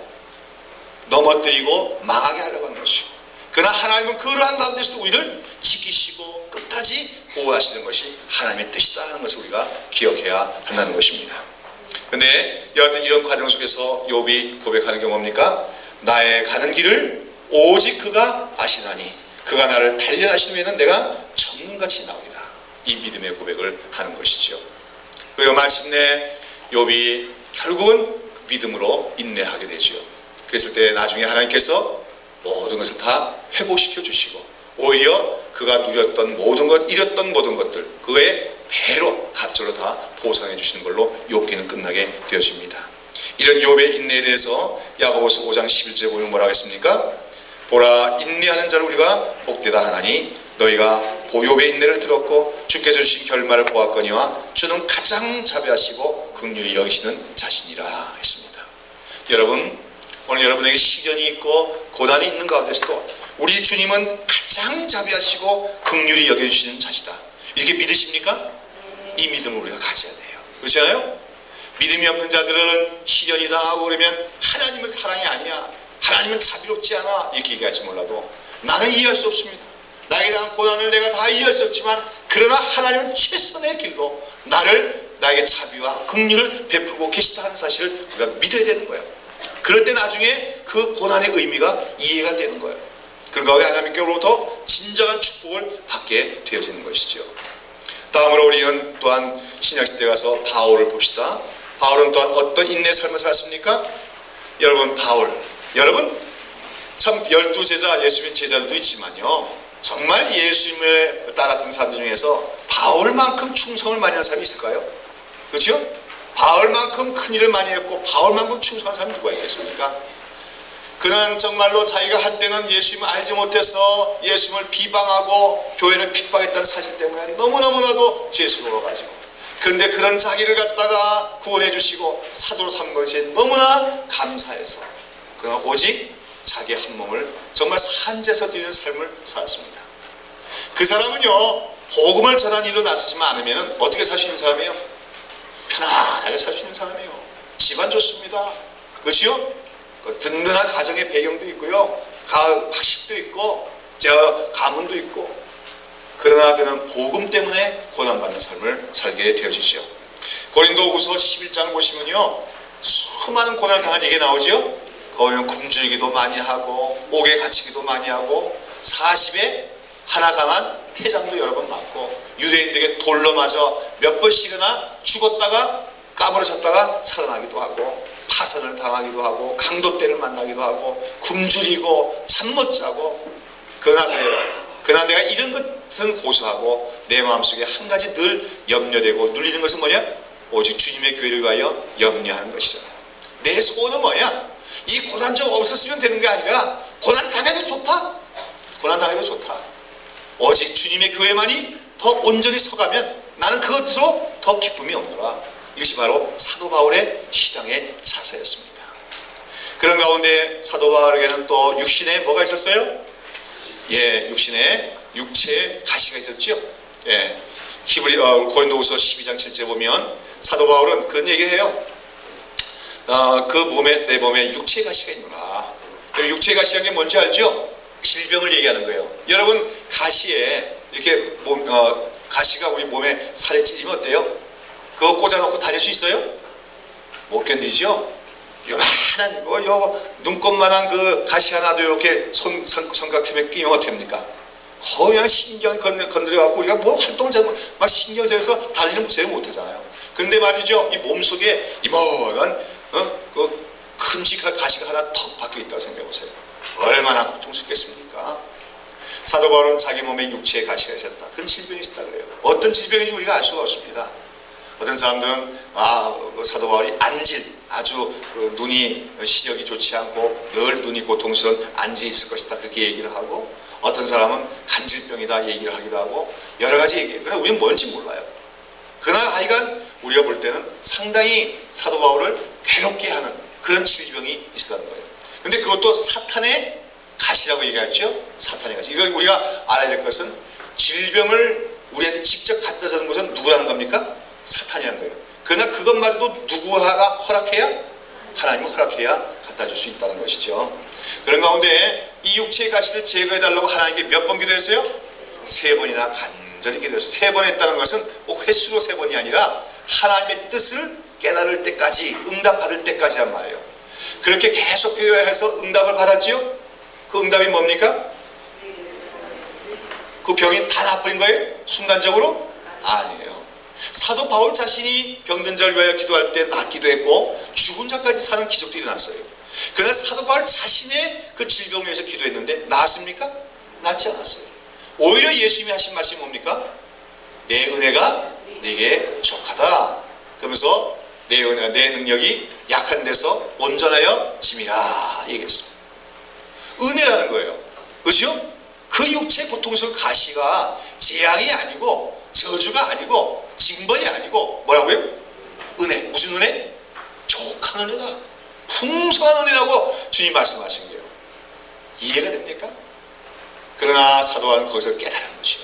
무엇을 깨달은 겁니까? 자기가 지극히 계시를 받은 것이 많아가지고. 그렇지요? 그래서 그 고린도후서 12장에 들어가면서 사실은 사도 바울이 무슨 경험을 얘기하고 있냐면 자기가 체험했던 신비로운 체험을 얘기하고 있어요. 어디 갔다 온 얘기? 3층 천, 하나님이 계신, 보좌에 계신 그 셋째 하늘까지 갔다 온 얘기를 하고 있어요. 그러나 거기서 사도 바울은 아주 우회적으로 얘기할 수 있어요. 내가 가서 봤어. 요즘에 어떤 사람들 그러죠? 내가 천당 가서 다 보고 왔다고. 사도 바울은 그렇게 얘기 안 합니다. 누가 어떤 사람이 13년 전에 이러한 사람이 있는데, 자기 얘기 아닌 것처럼 그가 3층 전에 갔다 왔는데 어떻게 갔다 왔는지도 분명히 모르겠거니와, 그렇죠? 몸 안에 있으니 몸 밖에. 거기다가 거기 가서 가히 사람으로 말로 이르지 못한 말을 들었다니 그 뭐냐면 사람의 말로는 다 표현할 수 있는 것만 자기가 보고 왔기 때문에 뭐라고 얘기할 수 없다고 얘기해요. 그러나 하여간 갔다 온 건 사실이에요. 그렇죠? 그러나 사도 바울은 왜냐하면 바울이 그 얘기를 한 이유는 그 당시 고린도 교회 안에는요 거짓된 교사들이 많이 들어 있었어요. 그러면서 그들은 주로 입만 뻑하면 뭘 자랑합니까? 내가 무슨 환상을 봤다, 내가 무슨 계시를 봤다, 내가 무슨 신비 체험을 했다. 그렇죠?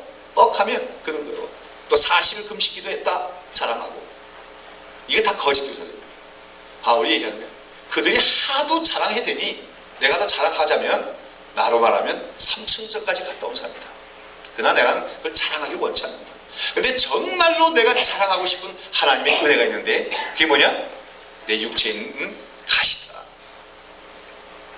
그 질병을 낫게 해달라고 하나님께 간구했지만 주님은 족한 은혜라고 얘기했다. 왜냐? 내가 다른 사도들보다 더 많은 계시를 받았기 때문에 이것으로 말미암아 내가 뭐 하게 될까봐? 자고하고 될까봐. 자고란 건 뭐죠? 교만하게 될까봐.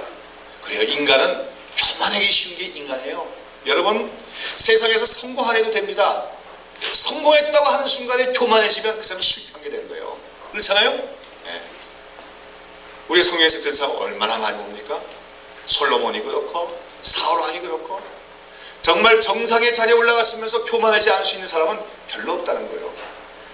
여러분 사도 바울이 그렇게 많이 성화가 된 사람일지라도 하나님은 인간성을 알아요. 많은 은혜를 받은 사람일수록 뭐 하기 쉽다? 교만해지시다는 걸 아는 거예요. 그래서 하나님께서 바울로 하여금 자고하지 말라고 육체의 가시를 뒀다는 겁니다. 육체의 가시가 있으니 하루하루 살아가는 것이 누구 의지하지 않으면 안 돼요? 하나님 의지하지 않으면 안 돼요. 주의 능력을 의지하지 않으면 안 되는 거예요. 그렇기 때문에 내가 사는 것이 아니라 오직 내 안에 누가 사시는 것이라? 그리스도께서 사시는 걸 고백할 수밖에 없는 거예요. 그러니 자기 자랑 할까요? 안 할까요? 할 수가 없지요. 내가 하루를 살아가면서 많은 사역을 했을지라도 그 모든 것은 다 누가 능력 주시한 겁니까? 주님의 능력 주시한 것이 내 힘으로 한 것이 아니다. 그것을 그런 믿음의 고백을 가지고 살아가도록 하기 위해서 주님께서 그에게 육체의 가시를 주셨다.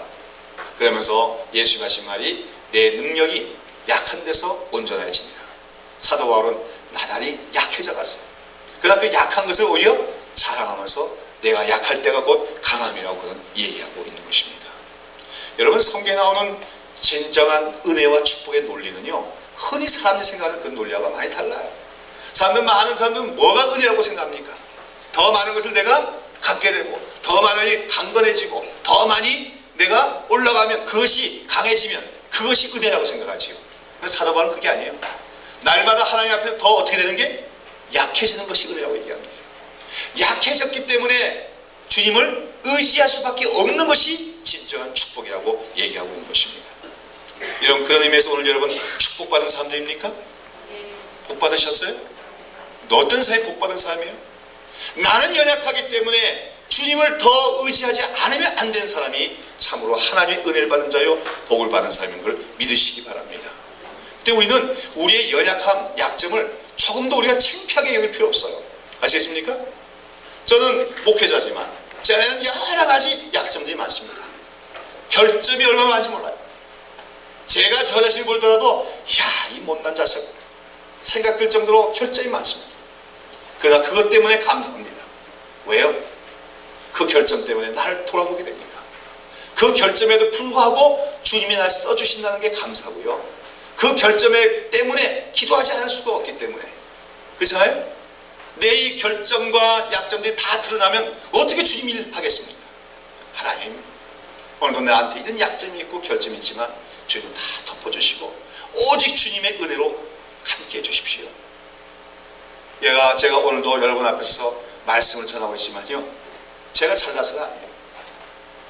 사실 저의 내면을 바라보면 너무나도 약점도 많고 허물도 많습니다.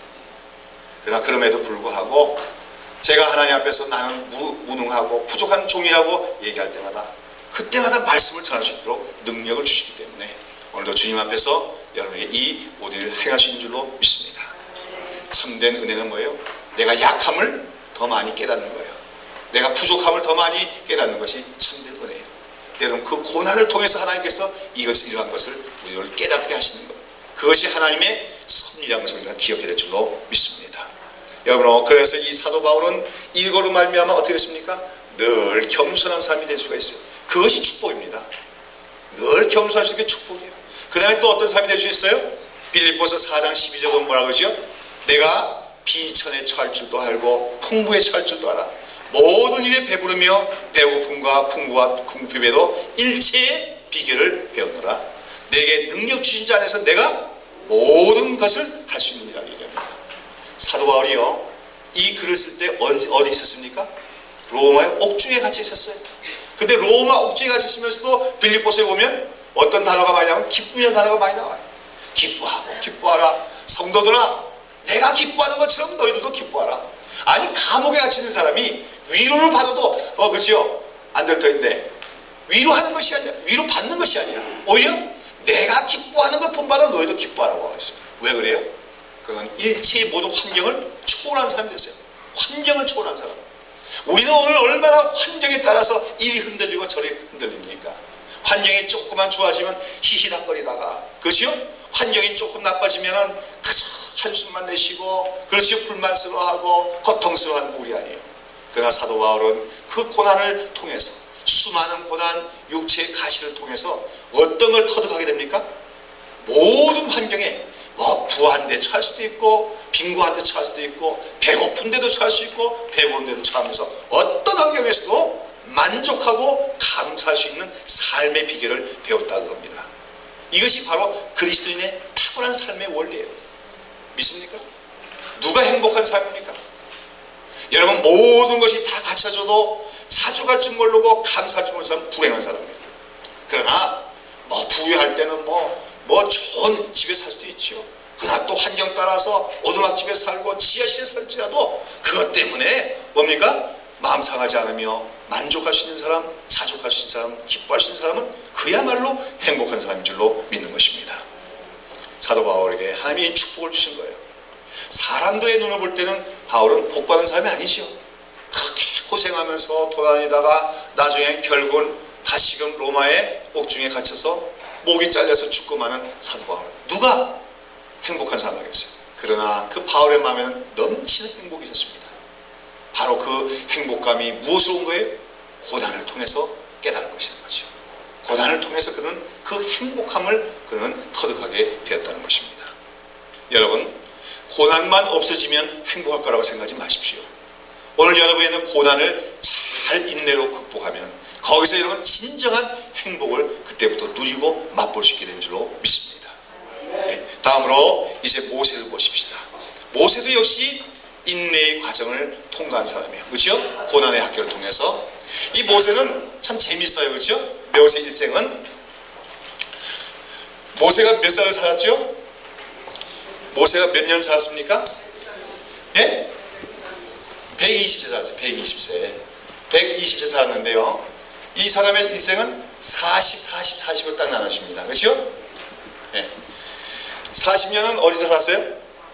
애굽의 왕궁에서 바로 공주의 딸로 살았어요. 왕자죠. 에집트의 왕자로 살았어요. 그러면서 온갖 학문을 대접받고, 그렇죠? 애굽의 모든 학술을 다 배웠습니다. 아주 장래가 유망한. 그 당시에 그 모세의 양어머니인 공주가 누구면 하셉수트라고 하거든요. 하셉수트는 그 에집트 역사에 나오는데 아주 여걸이에요. 여걸. 그래서 사실 여왕입니다. 이 때문에 사실은 모세가 뭐가 될 수 있는 자격을 갖고 있던 사람이냐면 애굽의 바로가 될 수 있는 그런 자격까지도 갖고 있었던 사람이에요. 자, 그건 놀라운 거죠. 그런데 하나님의 참 비상한 섭리가 된 거 아니에요? 히브리인들은 다 물속에 빠뜨려 죽어라 하는 바로의 명령 속에서 참 하나님이 건져주시고 그 애굽 왕궁에 들어가 40년 동안 살았던 세월. 그러나 그가 40년 이후에는 어떻게 됩니까? 어디 가서 살게 됩니까? 미디안 광야로 도망가서 도망자의 삶을 40년간 살게 되죠. 어떻게 보면 참 무의도식하는 것 같아요. 그러나 그 40년간 또 어떻게 삽니까? 하나님의 종으로 부름받아서 이스라엘 백성의 지도자가 되어서 이스라엘을 애굽에서 나오는 출애굽 사건을 이루고 그들을 가나안 입구까지 인도하는 민족의 지도자가 되어주고, 무엇보다도 이스라엘 백성들을 신의 사도로 이끌고 가서 하나님과 언약을 맺게 하는 언약의 중보 사역을 하는 것이 바로 모세입니다. 그러니까 모세는요, 구약시대에 가장 위대한 사람이 모세라고 하는 것이죠. 그렇죠? 근데 그 일생이 바로 40로 나눠지죠. 근데 D.L. 무디 선생 아시죠? 그 무디가 재밌게 표현했어요.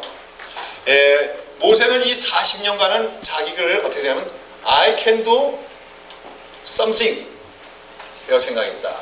무슨 말이죠? 나는 무언가 할 수 있는 사람이다. 이렇게 스스로를 자만했던 사람이고, 그 다음 40년은 I can do 뭘까요? 한번 맞춰보세요. Nothing.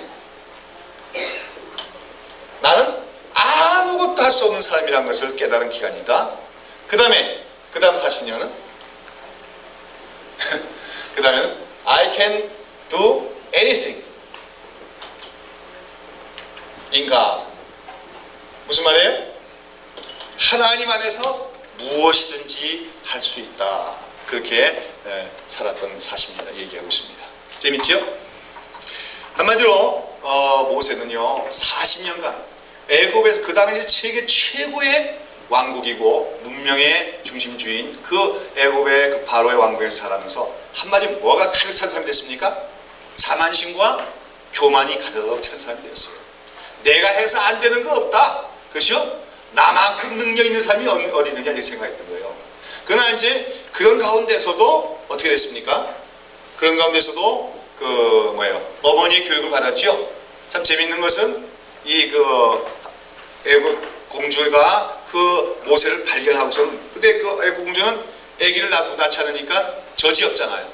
유모를 구했는데 그 유모가 누구예요? 자기 생모예요. 누구죠? 요게벳이죠. 그래서 아마 요게벳은 어린 날로부터 서서히 아마 그 모세에게 민족 교육을 시켰던 것 같습니다. 모세야, 너는 비록 지금 신부는 애굽 왕의 바로의 공주의 뭡니까 그 아들, 즉 그 왕자지만 그러나 원래 너는 히브리인이다. 하나님의 백성인 히브리인이다. 그리고 하나님께서는 우리 히브리 민족을 언제까지나 이 애굽 땅에서 노예로 살게 하는 것이 아니라 때가 되면은 우리 이 애굽 땅에서 벗어나서 약속의 땅인 가나안 땅으로 가게 하리라고 약속하셨느니라. 그렇죠? 아브라함에게 했던 약속, 그거를 요괴에서는 계속해서 모세에게 주입을 시킨 것 같습니다. 교육을 시킨 것 같아요. 그러니까 한면으로는 신앙 교육을 받았지만, 그러나 또한 세상 속에 살면서 한면으로는 또한 자만심과 또 청년의 혈기를 갖고 있었던 것이 모세입니다. 그래서 40세가 됐을 때 어떤 일을 저지르죠? 사람을 죽이죠. 왜 죽여요? 한 번은 자기가 나갔더니 히브리 사람들, 이스라엘 사람들이 강제 노역을 당하고 있는데 그 애굽의 감독관이 뭡니까? 채찍으로 막 때리고 있어요. 그래서 분해서 거기서 그 누굽니까? 그 애굽 사람을 때려서 죽여버리죠. 그때 모세는 어떤 의도를 갖고 그렇게 하는 겁니까? 자기가 민족을 구원해야 될 자다 하는 그런 생각 갖고, 내가 아니면 누가 하냐? 그러면서 자기가 그 애굽 사람을 탁 쳐서 죽이면은 그냥 이스라엘 동족들이 다 어떡할 줄 알았어요? 와, 위대한 우리 모세, 우리 영도자여 하고 자기를 따라올 줄로 알았다고 얘기해요. 그러나 그러한 그의 계획은 어떻게 됩니까? 숲으로 들어가죠. 오히려 동족들은 뭐라 합니까? 그 다음날 또다시 갔더니 동족들끼리 막 싸우고 있길래, 왜 싸워? 우리 동족들끼리 왜 싸워? 했더니 뭐라고 합니까? 네가 뭐냐? 네가 우리의 재판관이냐? 어저께는 네가 애국 사람 때려 죽이더니 오늘 우리 때려 죽이려고 하냐? 너의 행위를 누구에 고발하겠다? 바로에게 고발하겠다는 거예요. 자기 동족들이 자기 갖다가 애국 왕에 고발하겠다는 거야. 반역자고. 여기서 그냥 시끄러워가지고, 그렇죠? 경상도 말하면 어디로 도망가요? 미디안 강제로 도망가고 마는 것이죠. 여기 보면 이제 오늘 인내입니다만은, 여기서 사실은 모세는 어떻게 써야 되는 거예요? 더 때를 기다려야 되는 거죠. 아까 얘기했지만 이 인내와 관련되는 것이 하나님의 때입니다. 하나님의 때가 반드시 있어요. 그 때가 오기 전까지는 우리가 기다릴 줄 알아야 돼요. 결단하는 것도 중요하지만 또 때를 기다리는 것도 중요하죠. 근데 지금 모세는 아직 덜 익었단 말이에요. 그렇죠? 아직 자기 인간의 야망과 자만심과 혈기와 이것으로 하나님의 일을 한번 일으켜 보려고 했어요. 그런데 그런 것들은 절대로 하나님의 일을 이룰 수가 없다는 것을 하나님이 보여주신 것이죠. 그렇죠? 여기서 I can do something, 나는 뭔가 할 수 있다 했다가 순간적으로 뭘로 바뀝니까? I can do nothing, 아무것도 할 수가 없어. 미디안 광야로 도망가가지고 거기서 뭡니까 장인을 만나고 거기서 참 자기 아내를 얻어서 생활하지만 옛날에 그 호화롭던 왕궁 생활은 완전히 딴판인 광야의 참 유랑자의 생활을 40년 동안 하게 됩니다. 그 40년 동안 모세는 어떻게 됐겠어요? 완전히 낮아지는 거지요. 이 낮아지는 기간은 한마디로 하나님께서 모세를 뭐 하시는 게 아닙니까? 손보시는 기간이에요. 손보시는 기간. 그 40년 동안 모세는 하나님을 만난 적 없지만 보이지 않는 하나님께서는 그가 그 광야 생활을 하는 그 체험을 통해서 그를 연단하시는 것입니다. 한마디로 모세를 발로 밟으시는 거예요. 꽉꽉 밟아가지고 그 자만심, 그 허영, 그 혈기 다 죽이는 거예요. 그래가지고 마침내 80세가 됐을 때 누굴 만납니까? 하나님을 만나게 되죠. 그리고 그제서야 하나님이 뭐합니까? 이제 가라. 네 민족을 구원하라. 그랬더니 여기서 모세가 뭐라고 합니까? 나는 할 수가 없습니다. 왜? 낮아졌는데 얼마큼 낮았어요? 너무 낮아져 버렸죠. 난 아무것도 할 수 없습니다. 나는 입술이 둔한 자다. 여러분, 그래서 많은 그 사람들은 모세가 말더듬이었다 얘기하는데 정말일까요? 아니에요. 말더듬이 아닙니다. 원래 모세는 말을 잘하는 사람이에요. 애굽의 왕궁에서 모든 학문을 배울 때 애굽의 학문 중에 뭐가 있어요? 웅변술도 있는 거예요. 웅변술도. 고대의 그 왕자들은 다 웅변술 배우잖아요. 수사학도 배우고. 그렇잖아요? 그때 말을 잘하는 사람이에요. 그런데 40년 동안 그냥 밟혔다 보니까 어떻게 돼요? 정말로 말더듬이처럼 말도 더듬고 오는 사람이 됐는지도 몰라요. 그만큼 자신감이 없으신 거죠. I can nothing. I can do nothing. 난 아무것도 안 해요. 난 뭐 아무것도 못해요. 이게 된 거예요. 그제서야 하나님이 그를 사용하시더라 겁니다. 믿으십니까? 오늘도 교회 안에서 보면 어떤 분들은 그래도 내가 좀 할 수 있지. 내가 다른 사람보다 좀 나은데. 그건 생각 있는 한은 하나님이 사용할 수가 없습니다. 나는 가장 부족한 자입니다. 나는 정말로 아무것도 할 수 없습니다. 생각할 때 비로소 하나님이 이제 됐다. 이제 내가 하마. 하나님이 하시는 거예요. 믿습니까? 그러고 나서 여기서 하나님 여러 가지 체험을 주신 후에 비로소 모세는 그때부터 새로운 그렇죠 하나님의 사역자의 삶을 살아가게 되는데 그런데 이때 모세는 어떤 사람이 됐습니까? 우리가 그 성경에 보면 모세가 어떤 사람이 됐다고요? 민수기 12장 3절에 보면 이 사람 모세는 그 온유함이 지면의 모든 사람보다 승하더라. 아주 온유한 사람이 됐어요. 우리가 40세 때 있었던 사건을 보면 모세는 어떤 사람입니까? 원래 좀 혈기가 있는 사람이에요. 그렇죠? 좀 화도 막 격분할 줄 알고 그런 사람이에요. 그런데 40년간 그렇게 그냥 그 광야 생활을 통해서 연단되다 보니까 어떻게 됐어요? 아주 온유한 사람이 됐어요. 여러분 그 출애굽기 얘기를 잘 아시죠? 그 광야에 나온 이스라엘 백성들이 어때요? 그 민족이 한마디로 참 못난 민족이죠. 뻑하면 원망하고 뻑하면 불평하고 뻑하면 대들고 그렇죠? 하여간 못났어도 왜 이렇게 못났습니까? 그런데 그 백성들이 그렇게 못난 짓을 하면서 모세에게 막 대들 때마다 모세가 어떻게 해요? 한번 해볼래? 그럽니까? 안 그러지요? 그때마다 무릎 꿇고 하나님 앞에 엎드려서 기도할 뿐이에요. 기도할 뿐이에요. 온유한 사람이 됐죠. 온유하다는 말이요. 우리 예수님도 하시잖아요. 온유한 자가 복이 있나니. 그렇지요? 저희가 땅을 기업하고 온유하다는 게 뭐냐면 온유라는 게 그 영어로 보면 well tempered 돼 있어요. well tempered라는 게 무슨 뜻이죠? 잘 길들여졌다. 잘 길들여졌다. 여러분 아주 품종이 좋은 개는요 똥개는 아무나 보고 막 짖지. 근데 품종이 좋은 개는요 함부로 짖지 않아요. 그렇죠? 잘 자면 그거는 가만히 있어요. 그렇죠? 주인이 공격명령을 낼 때까지는 가만히 있는 거예요. 그게 이제 well tempered예요. 온유한 사람이 하는 것은요 함부로 성내거나 함부로 분노하지 않고 그렇죠? 다스릴 줄 아는 사람을 얘기하는 거예요. 함부로 자기 힘을 나타내지 않는 게. 알겠습니까? 힘이 없어서가 아니고 뭡니까? 절제할 수 있기 때문이에요. 근데 그것이 누구에 있게 된 거예요? 하나님의 연단 손길 밑에서 그렇게 되어진 사람이 바로 모세였더라 겁니다. 이 온유함으로 백성을 이끌었던 모세. 우리가 참 그러면서 그 백성들 앞에서는 온유하고 그 백성들도 죄를 지어서 우상 숭배하고 하나님께서 진노해서 그 백성을 멸하겠다고 하실 때는 하나님 앞에 가서 뭐라고 합니까? 하나님 차라리 내 이름을 생명책에서 지어버릴지언정 이 민족을 용서해달라고 기도하는 그런 사람. 얼마나 위대한 삶입니까? 모세가 위대한 것은 민족을 해방시켰다 또는 뭐 율법을 받아서 전수시켰다 그런 것이 아니라 그처럼 가장 온유한 삶이 되었고 가장 겸손한 삶이 되었고 가장 용서할 수 있는 삶이 되었다는 것이 바로 모세가 위대한 사람인 증거인 줄로 믿습니다. 자, 그 다음에 또 근데 자 오늘께서 하나님께서는 하나님의 사람을 반드시 어떤 과정을 통해요? 고난을 통해서 연단시켜서 인내하는 사람, 그로 말미암아 갖추어진 온유한 사람들, 그렇죠? 또 참을 수 있는 사람들을 만든단 말이에요. 그러나 반대로 인내하지 못할 때 어떤 일이 생기랍니까? 인내하지 못할 때는 반드시 사고가 일어나요. 아시겠습니까? 예, 우리가 그 인내하지 못할 사고 난 예가 대표적인 게 아브라함이죠. 예, 아브라함이 여기 요즘에 우리 창세기 세번마다 묵상하니까 잘 이해가 될 줄 압니다. 먼저는 모세가 아브라함이 가나안 땅으로 왔는데 약속대로 왔는데 그 땅에 뭐가 왔어요? 기근이 왔죠. 가뭄 때문에. 그랬을 때 어디로 내가 버렸어요?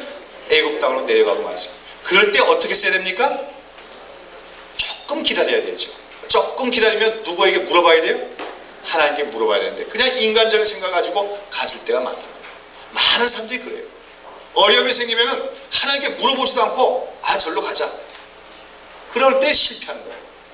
그렇죠? 결국은 그렇게 해갖고 내려가고 어떻게 돼요? 큰 실수를 저지르죠. 왜요? 그렇게 하나님의 그 방법을 따르지 않고 인간적인 방법 가지고 현실을 피하다 보면은 더 두려운 일을 만나게 됩니다. 그렇죠? 뭘 피한 놈이 뭘 맞는다고 산중에서 고음을 피한 놈이 범을 맞는다 그러나요? 마찬가지죠. 그래서 애굽 땅에 가면 먹을 게 있어서 갔는데 애굽 같은 누가 있어요? 호랑이 같은 바로가 있는 거예요. 그렇죠? 잘못하면 자기 아내의 마누라가 너무 예쁘기 때문에 그 마누라를 뺏어가기 위해서 잘 죽일까봐 두려워갖고 자기 마누라는 뭐라고 속여요? 누이라고 속여요. 그랬는데 어떡합니까? 거기서 한번 큰일 날 뻔했지요. 이렇게 하면 큰일 납니다. 왜냐하면 하나님은 지금 어떤 계획을 세웠냐면 이 아브라함과 사라 사이에 자식을 주시고 그 자식을 통해서 이스라엘 민족을 주시고 그걸 통해서 예수 그리스도까지 오게 하시려고 지금 계획을 하는데 이 사라가 바로 왕의 아내가 돼가지고 거기서 애기라도 낳고 그러면 어떻게 돼요? 문제가 심각해지죠. 그래서 하나님께서 아브라함을 사라를 보존해 주시죠. 그리고 누구를 오히려 혼내줍니까? 예? 바로를 혼내줘요. 근데 기억해야 될 것은 이때는 아브라함이 아직까지 믿음이 어릴 때이기 때문에 하나님이 한번 봐주시는 겁니다. 그러나 여러분 믿음이 조금 성장했는데 이런 짓 하면은 하나님이 때려요. 요번에는 아브라함이 처음 실수한 거기 때문에 하나님이 봐주시는 거예요. 오히려 누굴 때립니까? 바로를 때리죠. 바로 편을. 우리가 그렇잖아요. 예, 그 큰 놈하고 우리 집에 애가 싸우는데 우리 집 애가 너무 어려. 근데 우리 애가 잘못했어. 큰 놈한테. 그랬더라도 큰 놈이 우리 애를 때리면 어떡합니까? 큰 놈을 나무래야죠. 근데 우리 애가 충분히 컸는데 지가 시비 걸어갖고 문제가 일으키면 어떻게 되겠어요? 내 애라도 내 애를 야단쳐야겠죠. 하나님 그렇게 하신다는 말이에요. 자, 그래서 우리가 기억해야 될 것은요, 이렇게 그 아브라함이 그 땅에 기근이 왔다고 피한 방법, 이것이 옳지가 않다는 겁니다. 여러분 항상 생각하십시오. 고난이 있다고 피하지 마십시오. 고난이 있을 때 인내가 필요합니다. 고난이 있는 땅에서 더 기다린 것이 필요합니다. 아시겠습니까? 네. 제가 아까 어릴 때 얘기 좀 했습니다만 저도 사실 중학교 때까지 그런 생각이 들더라고요. 재수없게 한국에서 태어났냐. 그렇죠? 미국에서 태어나서 얼마나 좋았을까 그런 생각이 들더라고요. 그런데 그때 어느 시간에 우리 선생님이 얘기하는 걸 탁 듣는 순간에 정신이 번쩍 들었어요. 나중에 보니까 안창호 선생님 얘기인데 안창호 선생이 이제 어떤 미국 사람하고 대화를 했는데 미국 사람 한 사람 그 사람도 아마 교육관 같아요. 우리 한국에 왔다가 그때 돌아가면서 그런 얘기 했다는 거예요. 그 사람이 한국을 떠나게 돼요. 그땐 조선이죠. 한국 조선 청년들이 참 부럽다. 그래서 이제 도산 안창호 선생이 물었대요. 아니 우리 조선 청년들이 뭐가 부럽냐고. 나라를 남에게 뺏겼지. 가난한 나라지. 뭐 힘든 그런 나라인데 이 청년들 얼마나 불쌍하냐고. 그랬더니 그 미국 교육가가 얘기를 하기를 그렇기 때문에 조선 청년 할 일이 많은 나라가 아니야. 그렇기 때문에 참 부럽다고 그렇게 얘기했다는, 그 얘기를 딱 듣는 순간에 정신이 번쩍 들더라고요. 중학교 때인데 생각이 바뀌었어요. 할 일 많은 나라다. 문제가 많은 나라고 그런 게 아니라 뭐예요? 할 일이 많다. 문제가 많다 하고 할 일이 많다는 좀 다르죠. 그렇죠? 오늘 한국 사람들 중에 미국이면 많이 가잖아요. 그렇죠? 왜 가요? 한국 살기 싫다고, 한국이 싫어 하고 떠나는 사람 얼마나 많아요.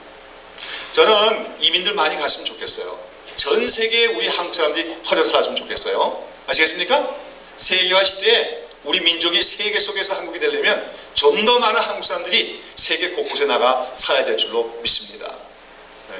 그러나 그 가는 동기가 한국이 싫어서, 한국이 문제가 많아서 간다 그러면 그건 옳지 않다고 해요. 그건 아브라함이 움직인 식이 되는 거예요. 그럴 바에야 한국 땅에서 하나님 문제 많은 나라에 살게 해주신 것을 감사드립니다. 나를 문제 해결자로 불러주신 줄로 믿고 감사합니다. 할 일 많은 이 땅에 살게 하시고 할 일 많은 시대에 살게 해주신 걸 감사합니다. 그런 의식을 우리 그리스도인들은 가져야 될 줄로 믿습니다. 예.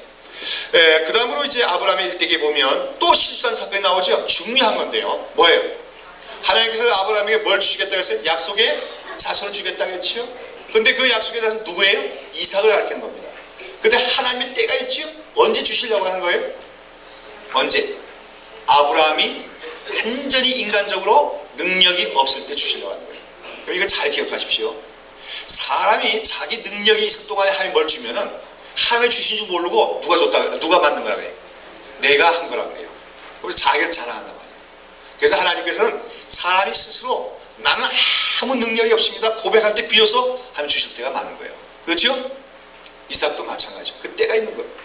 그런데 아브라함이 근데 살아가다 보니까 나이는 자꾸만 들고 자식은 없고 이거 큰일 나거든. 그래갖고 어떤 방법을 썼어요? 결국은 인위적인 방법을 쓰죠. 사라의 여종인 하갈을 첩으로 맞이해서 거기서 자식을 낳습니다. 편법을 쓴 거예요. 수를 쓰는 거예요. 여기서 문제가 발생하죠. 어떤 문제가 발생해요? 결국 이 이스마엘과 하갈은 나중에 이삭하고 사라와 갈등이 일으켜서 그 집에서 쫓겨나게 됩니다. 그렇죠? 아버지로서 얼마나 고통스럽겠어요. 자기 아들, 비록 서자지만 내보내는 아버지의 마음이. 근데 문제가 거기서 끝나는 게 아니죠. 이 이스마엘의 후예가 뭐가 돼요? 나중에 여러 민족이 되는데 이게 늘 그 이스라엘과 갈등이 일으키게 되고 오늘날까지도 이어지는 거 아닙니까? 그 이스마엘의 후손들이 누구예요? 아랍 민족이에요. 이삭의 후손들이 바로 이스라엘인데 지금도 갈등을 겪는데 누구 때문에 그래요? 아브라함이 조금 더 기다리지 못해가지고 몇 년만 더 기다렸으면 됐을 건데 13년을 기다리지 못해가지고 그만 인간적인 방법을 쓰는 바람에 그런 엄청난 과오를 저지르게 되었다는 겁니다. 여러분, 우리가 더 이상 못 참겠다 할 때 한 번 더 참는 게 인내예요. 그죠? 일 저지르지 말고 그럴 때 조금 더 기다리면 반드시 하나님 때가 되면 이루어주신다는 것입니다. 하나님의 때를 기다릴 줄 알아야 된다는 것이죠. 자, 그 다음에 근데 그 감사한 것은요, 저는 참 요즘에 아브라함에 관한 얘기를 오늘 아침까지 읽었지. 우리가 성경에서 쭉 읽으면서 너무 감사해요. 그렇죠? 근데 그런 아브라함을 하나님이 뭐라고 해요? 그래도 그렇죠? 내 벗이다, 내 친구라고 불러주시고 내 선지자라고 불러주시고 믿음의 조상으로 삼아주시단 말이죠. 네? 그것이 아니고 아브라함이 완벽하고 철저한 사람이었게 됐다면 우리가 무슨 소망이 있겠어요? 그러나 그처럼 실수하지만 그래도 그를 믿음의 조상으로 삼아주시는 것 때문에 하나님께 감사하지 않을 수가 없는 줄로 압니다. 자, 여러분 6번으로 갑시다. 자, 그래서 하나님께서 우리를 오늘도 연단하십니다. 왜 연단하셔요? 아까 했지만 우리를 무슨 훈련시키는 거예요? 왕자 훈련 시키겠어요. 왕자답게 만들겠어요. 우리에게 연단하신 도수가 뭡니까? 사무엘하 10장 10절에 보면 왜요? 사람 막대기와 인생 채찍으로 징계한다고 했어요. 우리가 잘못된 길로 갈 때 사람들을 들어서, 그렇죠? 나를 대적하는 사람, 나를 또 반대하는 사람들을 세워서 나로 하여금 뭡니까? 반성하도록 하는 그런 연단받게 하시는 그런 과정이 있어요. 그 다음에 요나서 1장에 요나서에 보면 또 요나가 하나님께 불순종했을 때 풍랑이 일어나게 해서, 그렇죠? 고난받게 하죠. 그 한마디로 하나님의 징계입니다. 그렇죠? 매 만든 거죠, 요나가. 예. 근데 오늘 우리는 요나처럼 매 맞고 가면 안 되겠어요. 가라 그러면 순순히 말로 할 때 들을 수 있는 사람이 되겠지요. 어떤 사람들, 저는 그래서 간증 중에서 저 안 좋은 감정이 하나님께 매 맞고 돌아왔다 그런 사람도 있지요. 난 그거 별로 안 좋아해요. 우리 매 맞기 전에 돌아오는 사람이 돼야 될 거예요. 그렇죠? 좋은 말로 할 때, 그렇죠? 자수하여 광명 찾는 그런 신앙이 되지 않겠나 싶어요. 자, 그 다음에 또 어떤 것입니까? 마가복음 4장 35절부터 보면 예수님이 거라사의 땅으로 건너가는데 풍랑이 났죠. 제자들이 그것 때문에 막 온 죽게 됐다고 난리를 피웁니다. 그때 예수님이 뭐합니까? 그 바다를 전장케 하시고 나서 어찌하여 너희가 믿음이 없느냐 그렇죠. 무슨 말입니까? 풍랑이 일어나는 거, 우리 삶에 반드시 풍랑도 있습니다. 그러나 주님께서 저쪽으로 가자 그랬으면 반드시 가게 될 줄로 믿는 것이 믿음이다. 그래서 우리가 배워야 될 것은 풍랑 가운데서도 어찌하지 않는 것, 당황하지 않고 막 그냥 나부되지 않는 그런 신앙을 우리가 연단받게 하기 위해서 때로는 하나님께서 우리에게 풍랑을 일으키실 때가 있는 겁니다. 그 다음에 마지막으로 어떤 도구가 있어요? 마귀예요. 마귀도 사실은 하나님이 사용하시는 도구다 그래요. 예. 왜 하나님이 마귀를 남겨놨을까? 그것은 마귀 싹 없애버리면 될 텐데 하나님 없앨 수 있어 없어요? 있으시잖아요. 근데 왜 마귀 남겨놨을까요? 예? 마귀가? 예, 다른 거 없습니다. 마귀를 이 세상에 전 그대로 내버리신 이유는 오직 성도들 연단하시게 한 거예요. 예. 여러분 아까 그 연단에 있는데 제가 자주 하는 얘기죠. 여러분 듣는 얘기에 그런 얘기 있을 거예요. 그 미국의 그 동부 지방에서 고기를 잡으면 서부 지방으로 옮겨가는데 그걸 하려면 배에다 싣고 화로죠. 살아있는 배를 생선들을 싣고 여러 나라를 자가 대륙 횡단을 해서 가야 되잖아요. 근데 가다 보면은 수많은 물고기들이 어떻게 합니까? 다 죽어버려요. 죽어버리면 그 물고기 가치가 없지요? 그런데 뭐 거기다가 아무리 좋은 물을 집어넣고 산소를 공급해도 다 절반 이상이 죽더라는 거예요. 물고기들이. 근데 보니까 어떤 트레일러 그 운전수는요. 한 차 가득하게 생선을 갖고 오는데 탁 도착해보면 대부분 살아있더라는 거예요. 그래서 사람들이 이거 웬일인가 좀 알려달라고 안 알려주는 거야.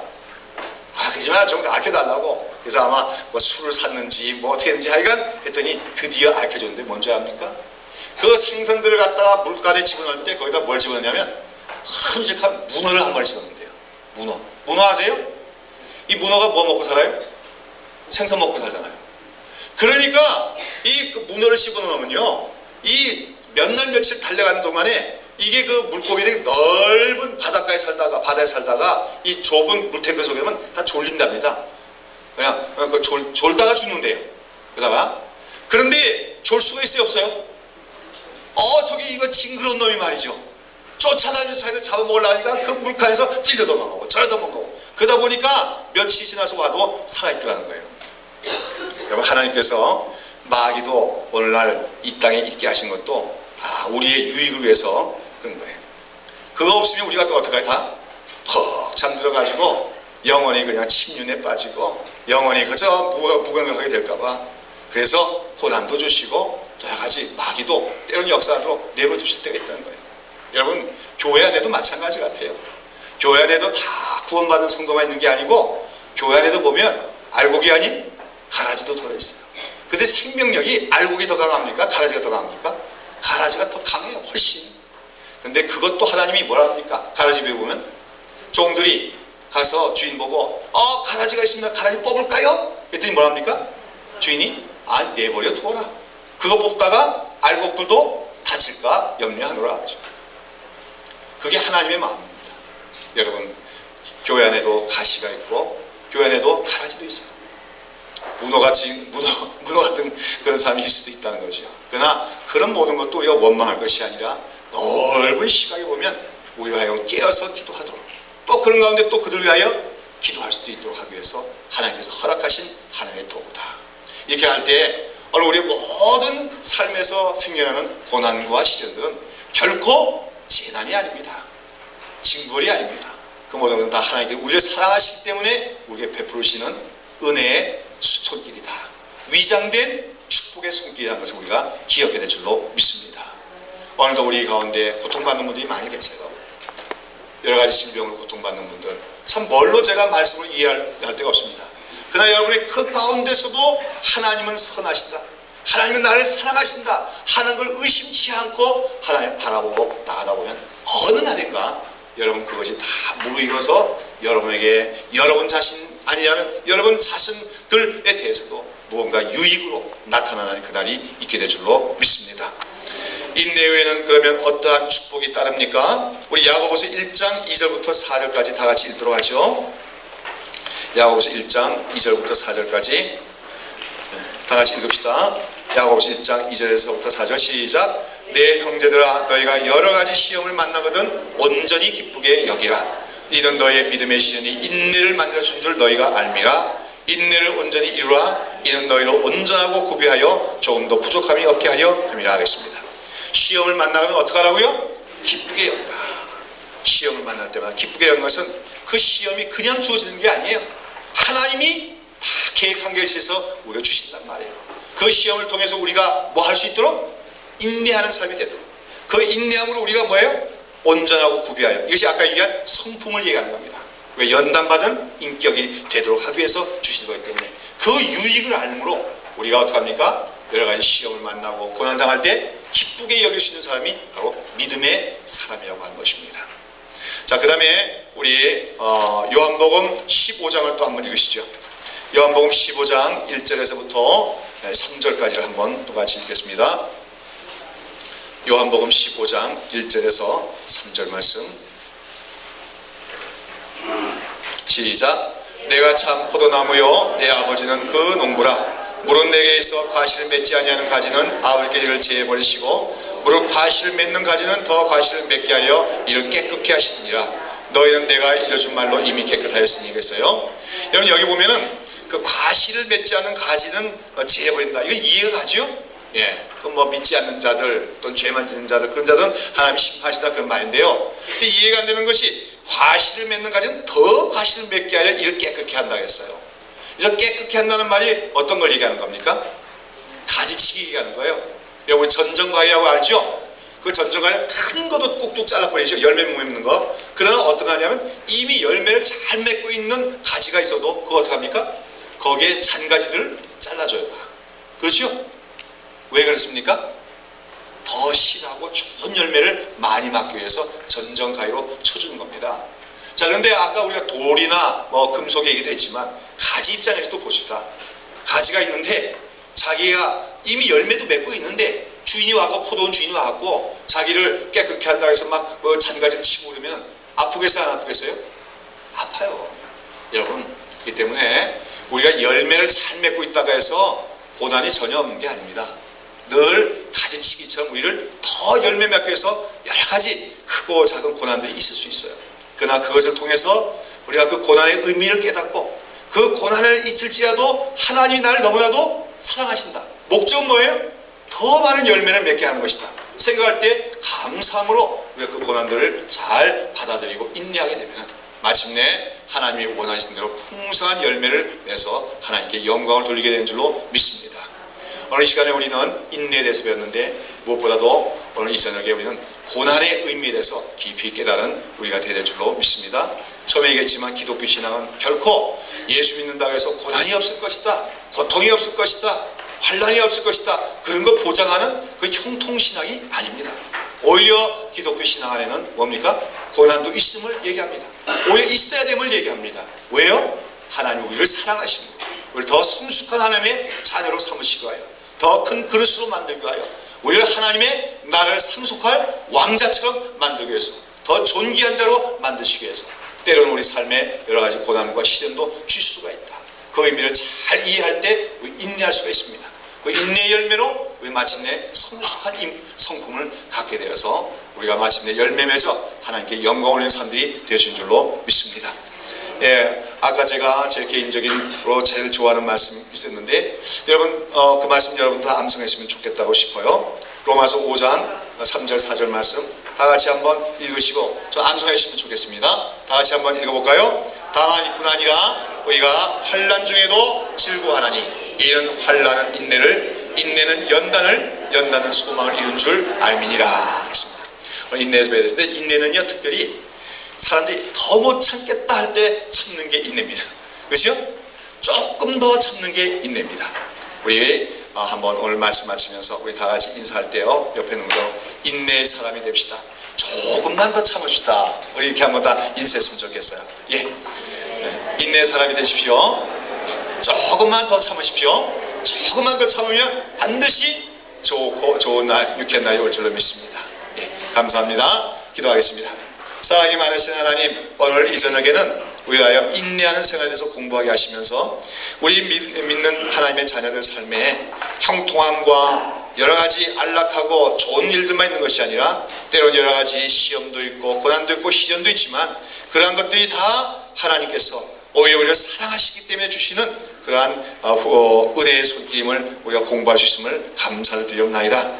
아버지, 참 우리가 연약한 인간이기 때문에 때론 여러가지 고난을 당할 때마다 우리 마음이 흔들리기도 하고 고통스럽기도 하고 참 힘들 때도 있지만 그 고난의 의미를 잘 기억하여서 인내함으로써 하나님께서 우리 속에 이루시고 하는 그 연단의 아버지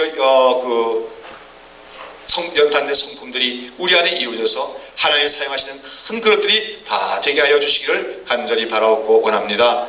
아버지, 오늘도 이 저녁에도 말씀을 배우러 오는 성도들 가운데 지금도 삶에 여러가지 질병과 가정의 환난과 우환 때문에 여러가지 고난 중에 있는 성도들이 없지 않아 있습니다. 우리 사랑하는 성도들, 오늘 말씀을 들었사오니 이 말씀으로 인하여서 더 참을 수 있는 능력을 얻게 하여 주시고 인내함으로써 마침내 믿음으로 승리하는 성도들 되게 하여 주시옵소서. 예수의 이름으로 기도하옵나이다.